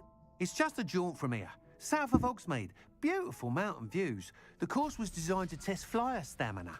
Some of your classmates mentioned What's they up? were headed there, eager Shoot to see it. what Imelda has in store. A bit surprising, considering many of them expressed reticence at the idea of racing against her at all. I hope that won't deter you, and you'll give the course a go. At least think on it. Yep, I got you. Sounds as if you're really outdoing yourself. If I'm able to help, I will. Thank you. I know this recent success. Report back as soon as you can, and we'll be off to the races. Got you. Off to the races then. We'll do that in a minute. Ah, it's always nice to see Ooh. a familiar face. Where's Azkaban? That's what I want to know. Azkaban's got to be down south. It's got to be. Okay, so we've got Beast Feeder, we've got Beast Toy Box, Chopping Station, Dung Composter, which is going to cost $1,000. 3,000 for unlocks the ability to conjure a hopping pot. This type of magical little pot will periodically brew a randomly selected potion. Okay. Refiner. Unlocks the ability to conjure material refiner. Use it to produce moonstone essential for additional conjure. Okay. Potting table with 2 large pots. Okay. Potting table with two medium pots. Okay. Potting table with 3 medium pots.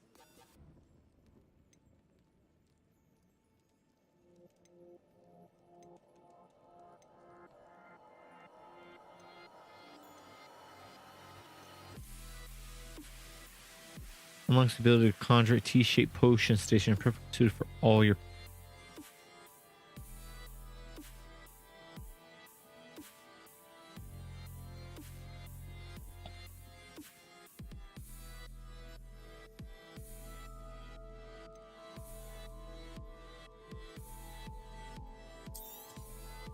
Nothing Why like not? finding just the right thing, is there? Let me know if there's anything else I can do to help.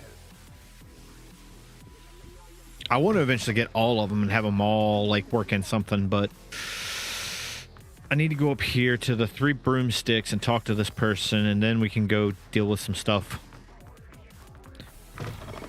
Elena, what's your random question? Hello there. Nice to see you.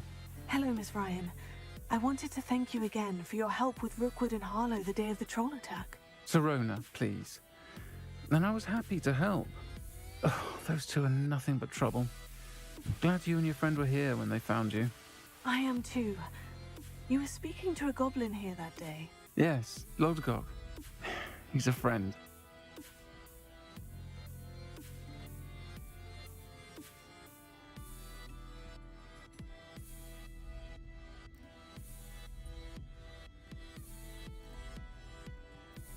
Socially, yeah.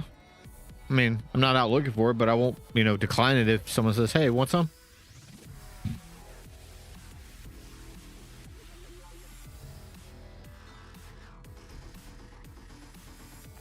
It seemed as though you were on good terms with him.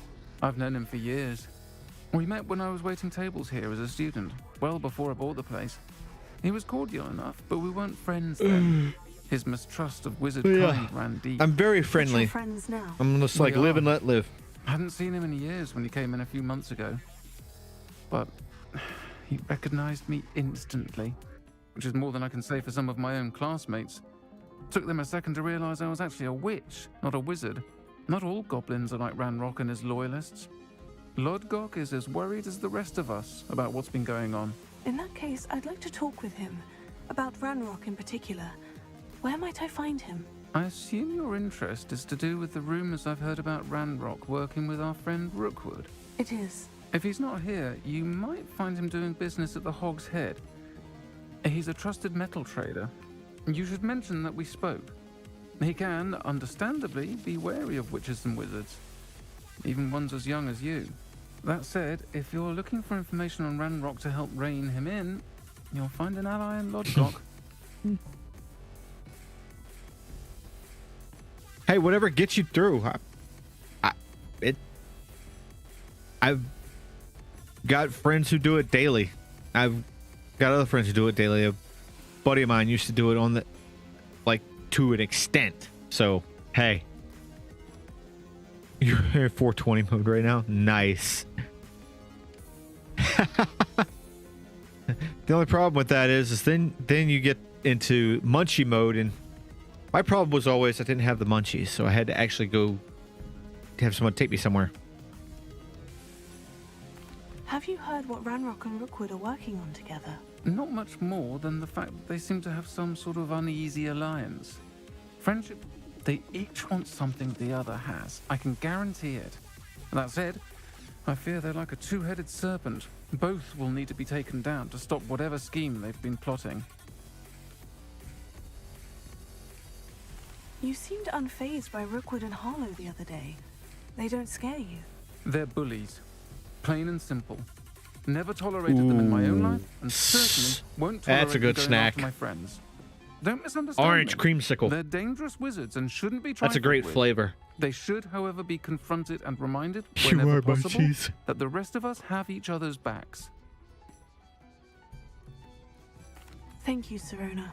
If you find Lodgok, please give him my best.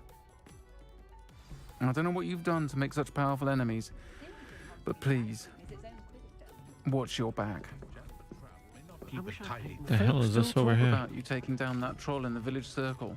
Oh. You certainly made an impression. I'm building my legend.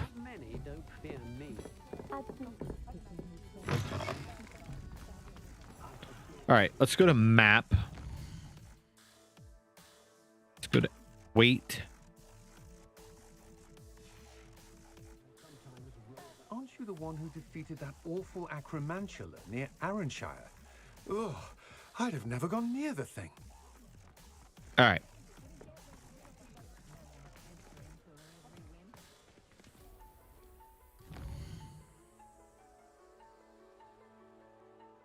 I haven't collected any freaking chests in this area. Collection chest, none of 5. Field pages 21 of 55. What the hell's a demiguy statue? I'm kind of curious what that is. What are you? Look. At Hog's Head. All right, let's go to Lodok. Let's go talk to Lodok. Whoop, wrong way.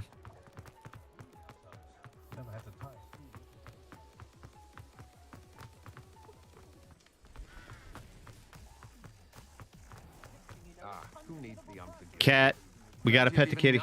Spells to use.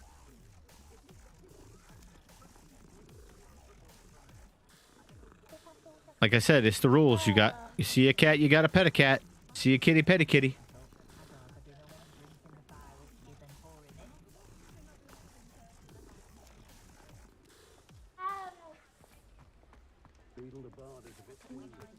Hello. Good to see you outside the castle. You too, Amit. 200 years. My cousin recently became an aura. Welcome to the Ox. Revelio. The embassy is yours. Centaurs. But there hasn't been a dragon in history worth losing a hair over. Can I help you with something? Hello, Lodgok. Serona said I might find you here. She did she? Cats are so adorable. With news? No, actually, I love cats, wanted to speak but I with love you. dogs more. It's about Ranrock. Now I remember. The 3 broomsticks. Day of the troll attack. You're the student he's after. I am, and I need to know what he and his loyalists are up to, so I can stay a step ahead. Let's say I did know. Why should I trust you? Serona trusts me, and she said she thought our interests Shots may be fired, aligned. shots fired. Evasive action, evasive if action. Serona trusts you. Very well. I may know of something that could help us both.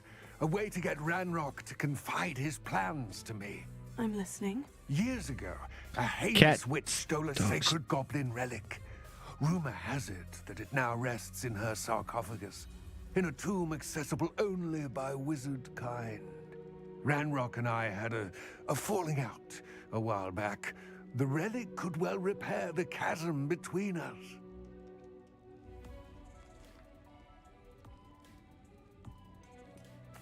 If I retrieve the relic, how do I know you'll tell me the truth about what Ranrock says? We will have to trust each other. I, that you will not abscond with the relic, and you, that I'll share what I learn. Gather whatever supplies you may need, and meet me near the witch's tomb. I'll answer. Okay. I was trying to get through the dialogue before I talked anymore. Okay, so, what kind of dog? I actually want a husky of some sort. That's like Siberian husky would be nice. Jack Russell is also another dog that I always wanted as a kid. I love those dogs.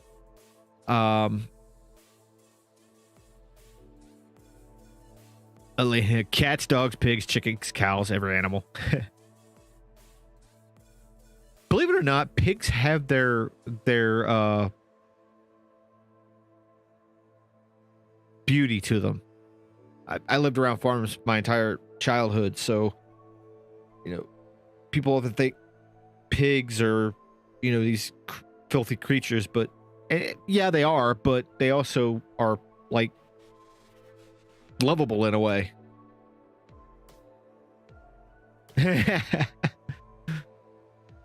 Trained to fetch sodas for gaming sessions.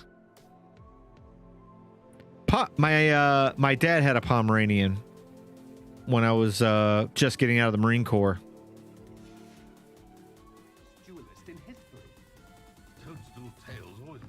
Those are beautiful dogs.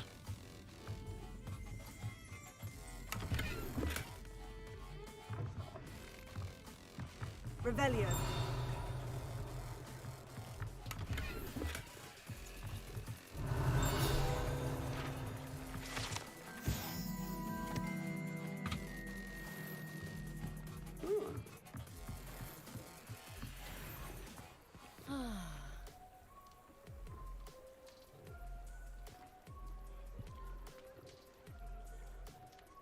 Yes, they are almost. They're almost like hairless dogs. Historically speaking, there's never been a... Sway, what's up, man? How you doing? My cousin was given a life sentence in All right. to use an inferior, allegedly. Revelio.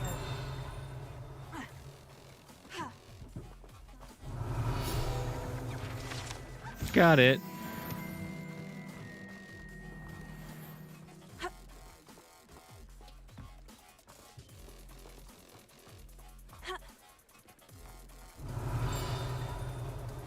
Oh. I gotta learn the unlock charm. The same game, I know. Hey, great minds think alike, right?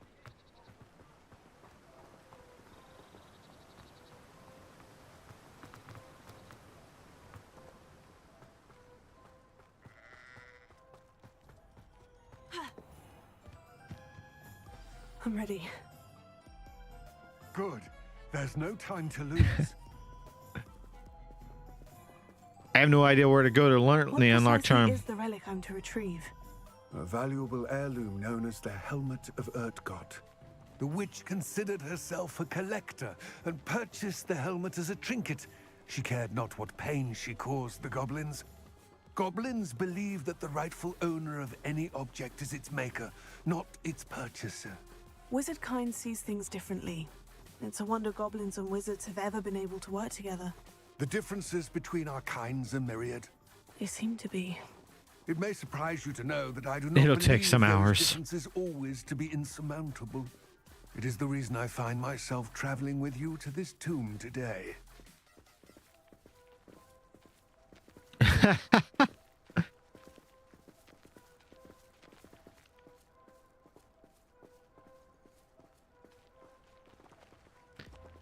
Okay, hold the fuck up. Let me catch up on chat. All right. So we've got Sway in. I already covered that. We already covered the lovable pigs. Me and Elena have some mutual understanding there. Sway! I'm doing fantastic, Sway. I'm just relaxing on my night off. Oh, man, I've been streaming for about 2 hours now. Woohoo! Zach, if you weren't higher than a giraffe, I would be curious about what's wrong with you. Just saying. Especially on your day off.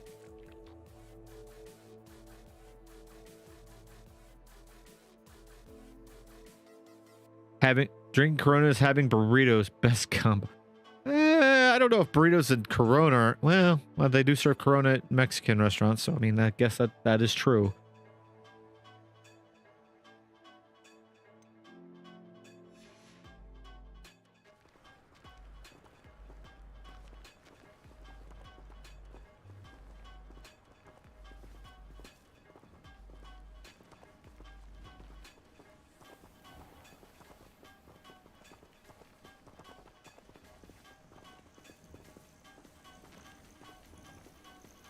Oh, I'm gonna go over here and get this shit.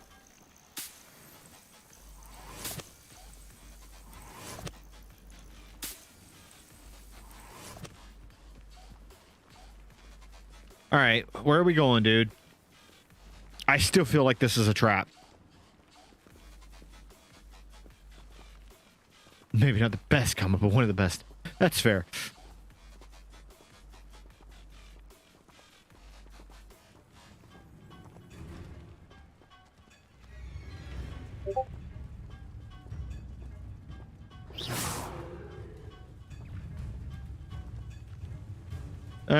Shit.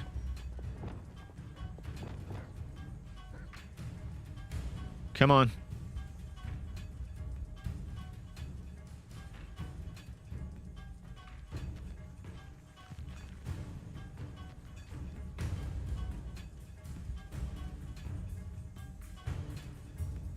Wait, what have I got to do to a...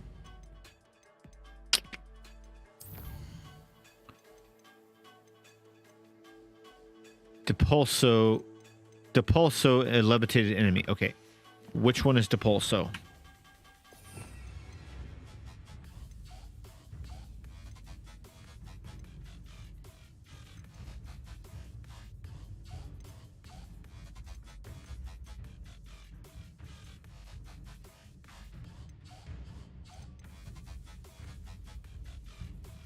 Ah, okay.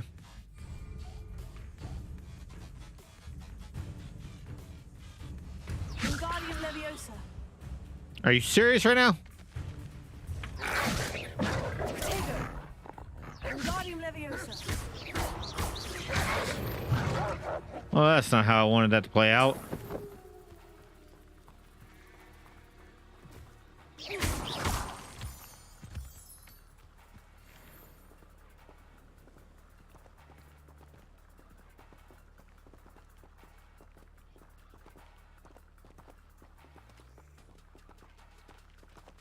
Black Flag's a freaking fantastic game. I never got to finish everything in that game. Yes, it is. Way harder than it looks. That's why I wish freaking they'd hurry up with Skull and Bones, but it's probably never going to come out.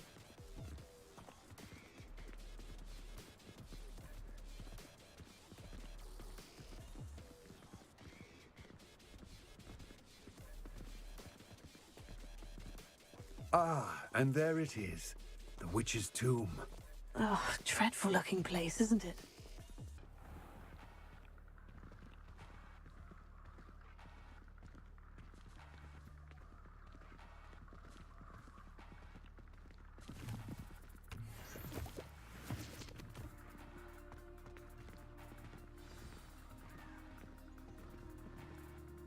I wish you luck retrieving the helmet. As a wand carrier, you should have an advantage. Now, before you set off, Ravenclaw. do you have any questions? What about this helmet? The helmet of Urtkot is an ancient and storied relic, forged during a time of unity among the goblin clans. It inspired greatness, that is, until it was no longer ours. Then it became That's valid. else. A symbol of what has been lost, of all that wizard kind has taken from us. Reclaiming it would mean a great deal to They've been talking. There's a He would pirate be game called grateful to me should I Skull and Bones that was actually inspired by Black Flag that has been in talks for like the past 5 years. Like, I saw the first trailer for that game when I was still living in Indiana. That was like 6 years ago. It seems Ranrock and Rookwood are conspiring. I had heard this. When the dark-hearted conspire, they seldom make their full intentions. I can only speculate, but I imagine their alliance is uneasy and quite... Let us hope that ours...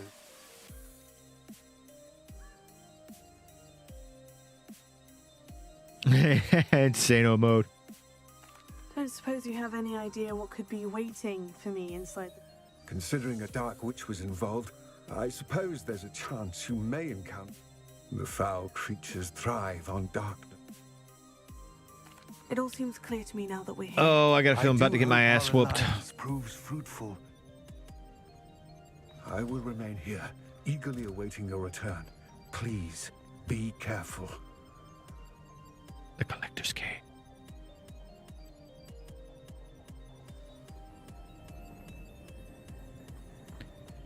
Yeah, it's been plagued by it's essentially in development hell right now.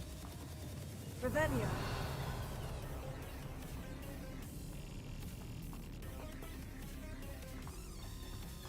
It's sealed. Leviosa.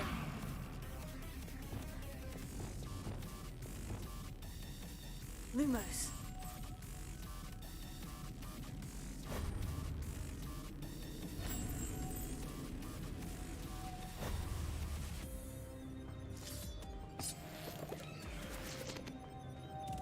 Moths. Curious.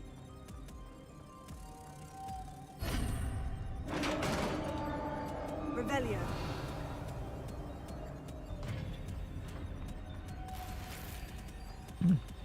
Merlin's beard.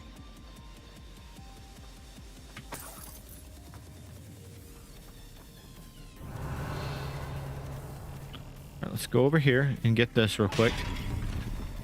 Ooh, embellished cobalt overcoat.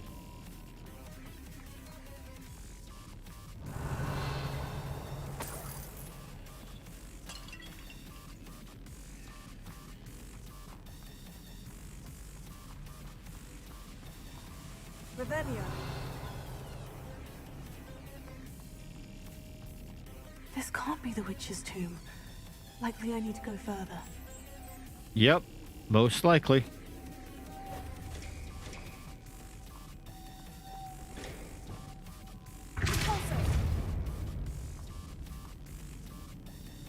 Wingardium Leviosa. Lumos.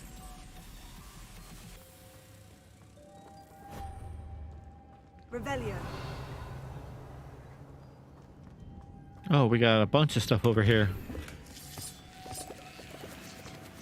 Lumos.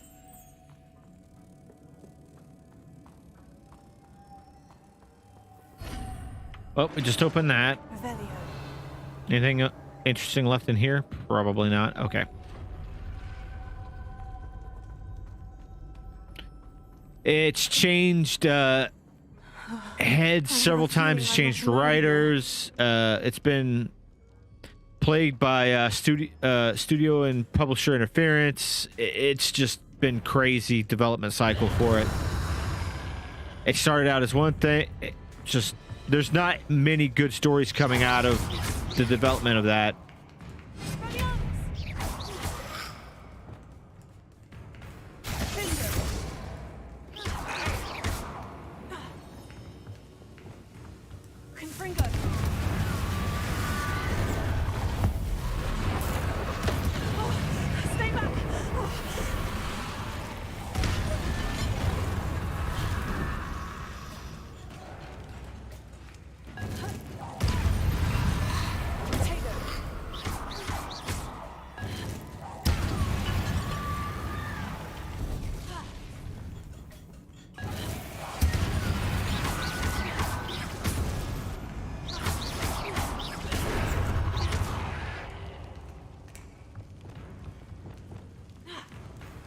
Wingardium Leviosa.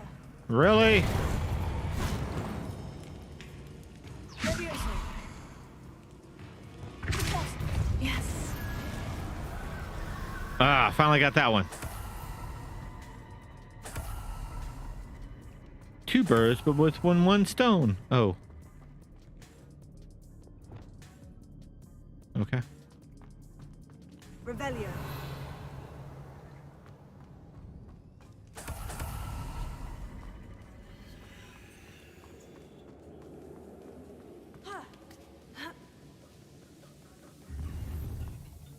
Yay.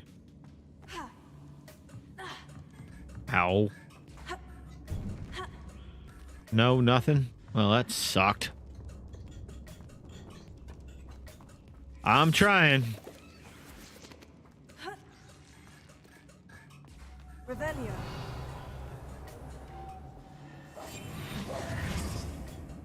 Lumos. Here, Lumos. If I could power it somehow, it looks like it could be rotated.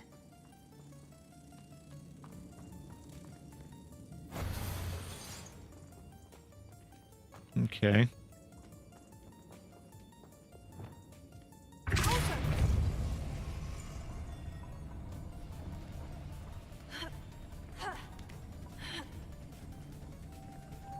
Lumos.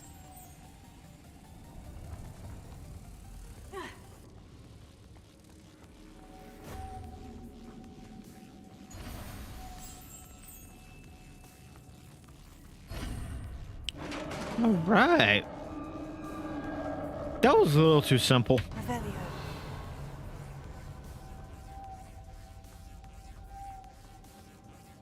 All right, what we got in here? Anything good?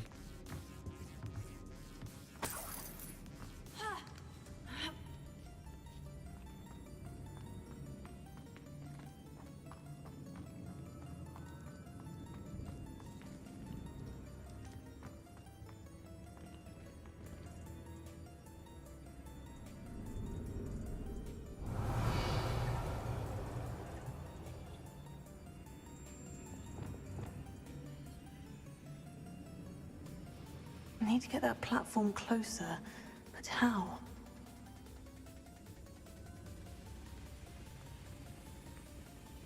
Confringo.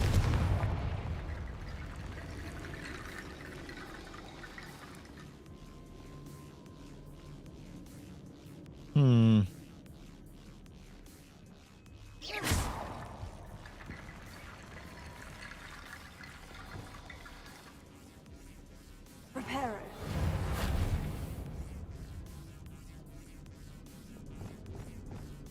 Accio.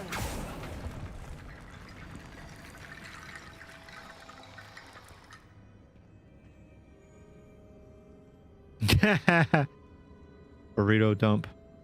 Perhaps Accio would help.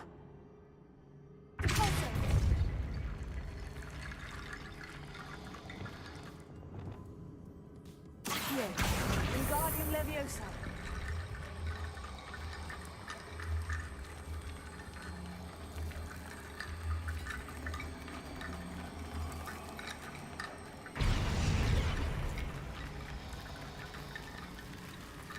Accio. Wingardium Leviosa.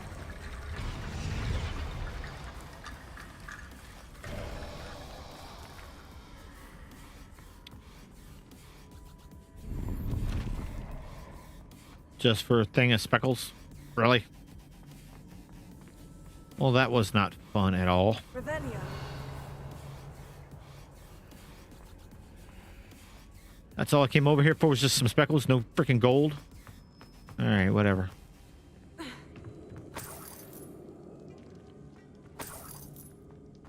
Seven gold? Really? What's that hanging there? Looks precarious. Down I go. No other way. It's sealed shut from the other side.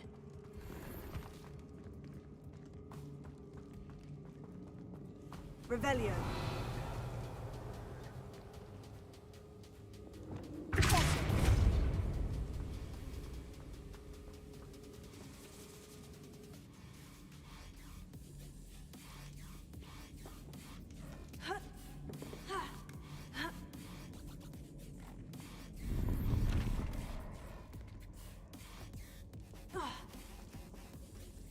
Wingardium Leviosa.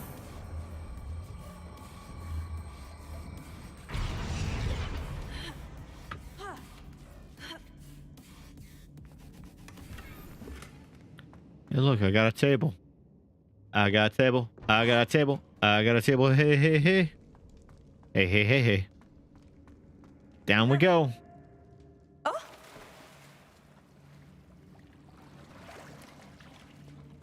Revelio. All right, let's see what we got back this way.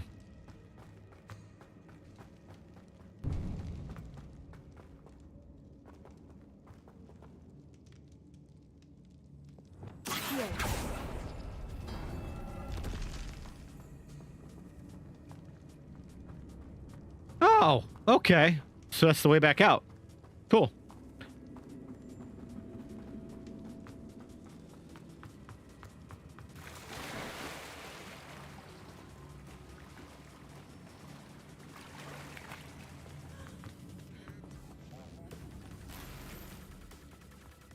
All right, what we got? Revelio.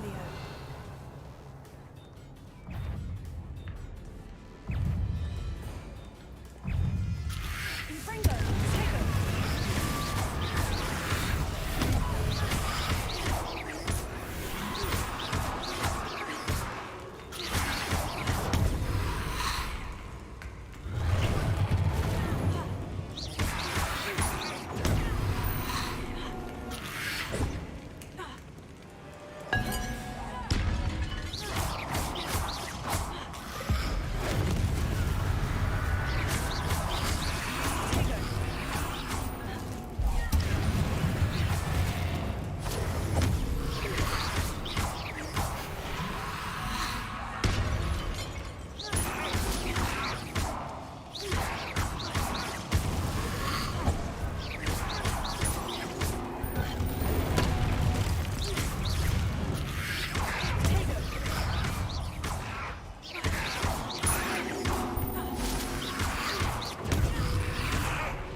got him.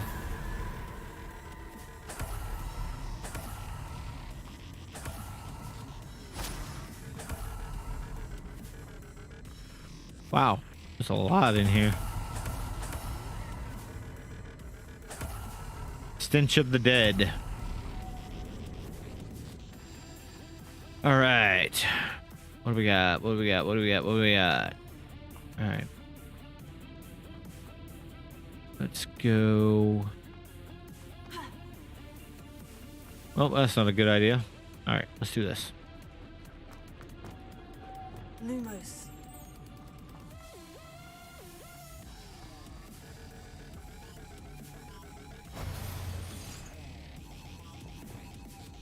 Also.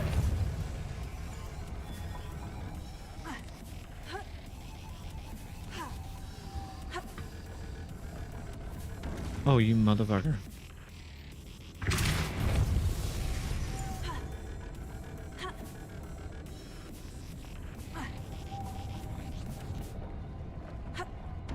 Fine. This looks even more complex. Wingardium Leviosa. Lumos.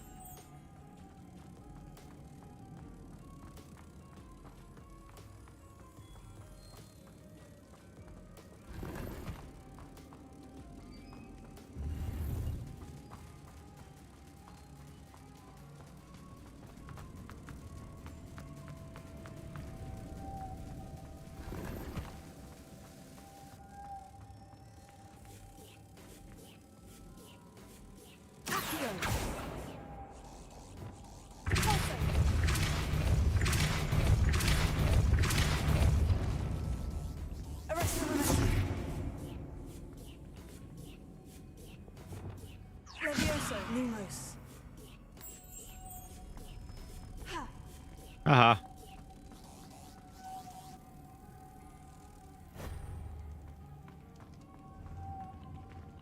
Expelliarmus. Lumos.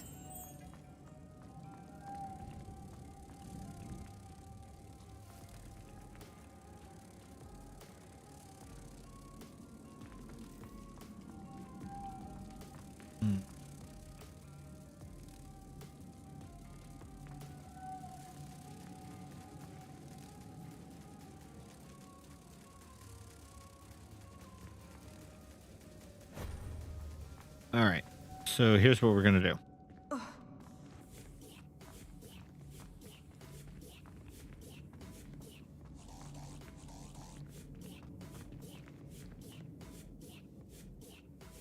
I don't know how to do this, to be honest with you. Making this spin ought to raise that platform. That must be it. Oh, okay. Lumos.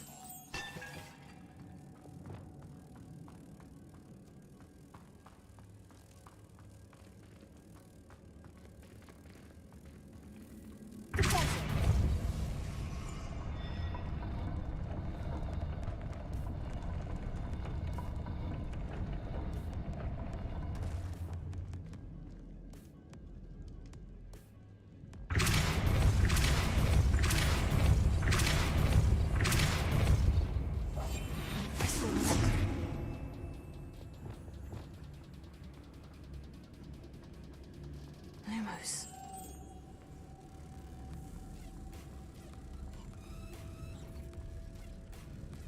Oh.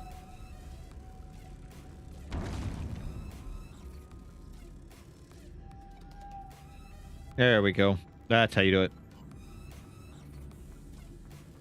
Why did I do this anyway?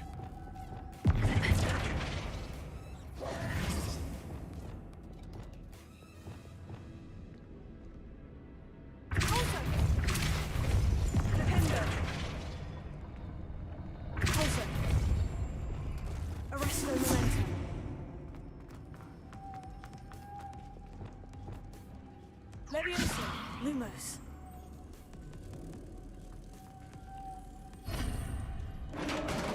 Woo! That works.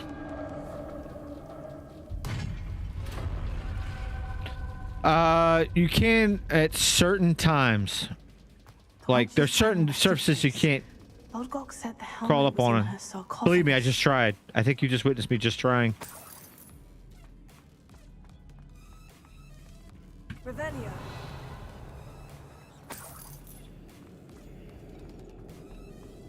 The dead Ashwinder. Your compatriots must have made off with the helmet. Lodgok won't like this. Better show this to Lodgok. There must be some sort of mechanism for this doorway.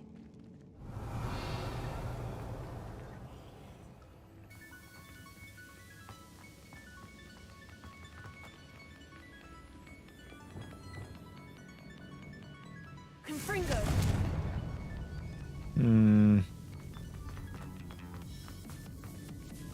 Arista momentum. Confringo.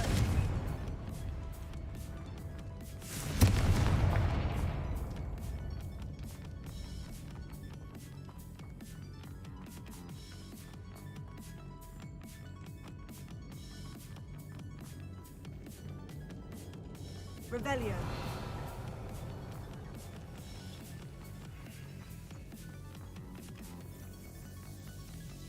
Confringo.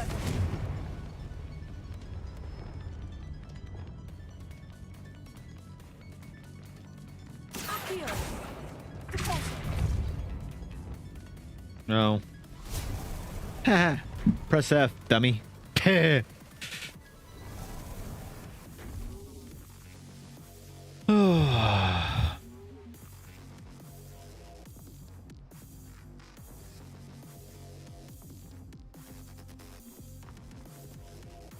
Lodgok, the sarcophagus has been raided.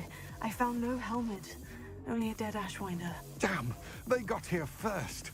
We need to get it before Rookwood uses it to further ingratiate himself to Ranrock. I saw one of their campsites not far from here, but I fear you must go in alone.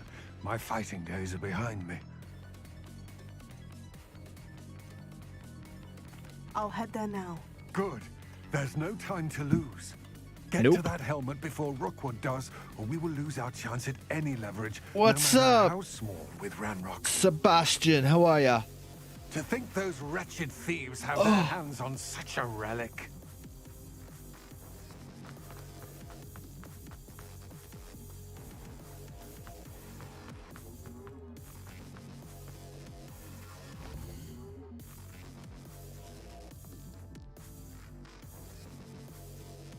That's good. Glad to hear it. Hogwarts. Let's go to the room of requirement real quick. We'll set this up. Probably call it a night.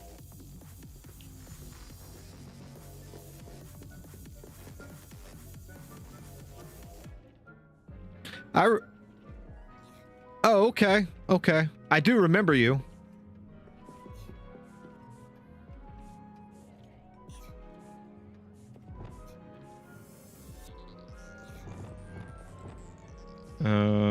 Four.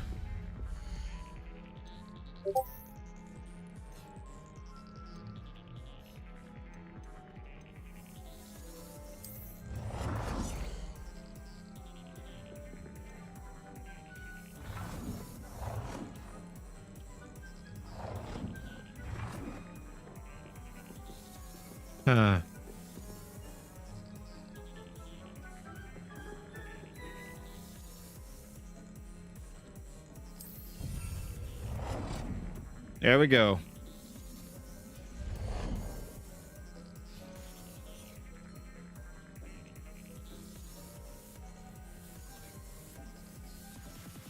Facts. Views rec. I don't know. I don't even have the view counter on. I don't have the counter up here. Show me how many I have in. All I have is the chat up. Ooh, what's this? A large table with rustic charm. Okay. Interesting.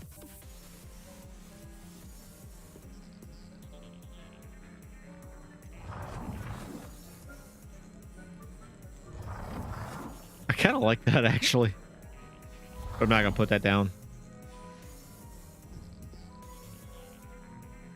Here before 100K. I remember. I know everybody that's been here pre 100K. Hell, you were here before 100. All right. I think that's gonna be it for tonight. It's about 10:30. We've been alive for about 2.5 hours. I'm calling it.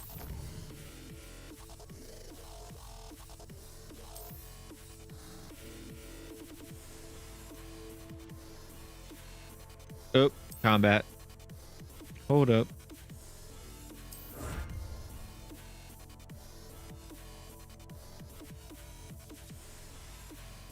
Day one all day. All right, so we are going to save 23 hours of gameplay into this game.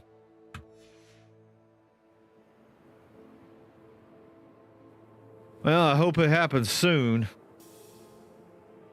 Well, it'll happen when and if it'll happen. I just enjoy playing for people.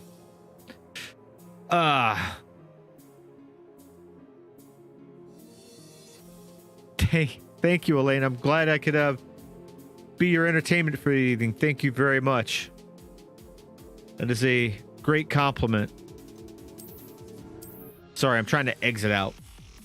All right, so yeah, that's it, y'all. Lena, Zach, thank you. Sway, thanks for popping in. Hey, Sebastian, I appreciate you hopping in here right towards the end. Anybody that may be lurking, to anybody that may watch this on VOD later.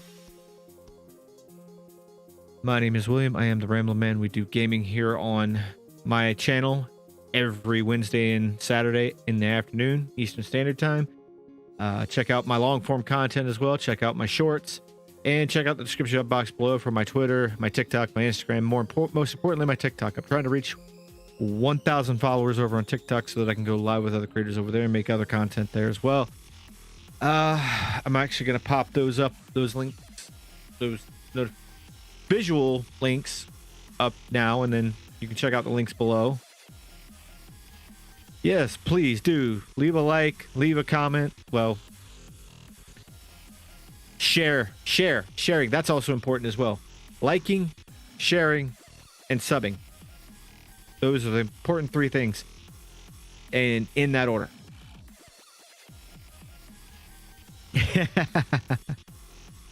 Wait, what? Who's got 100 people in chat?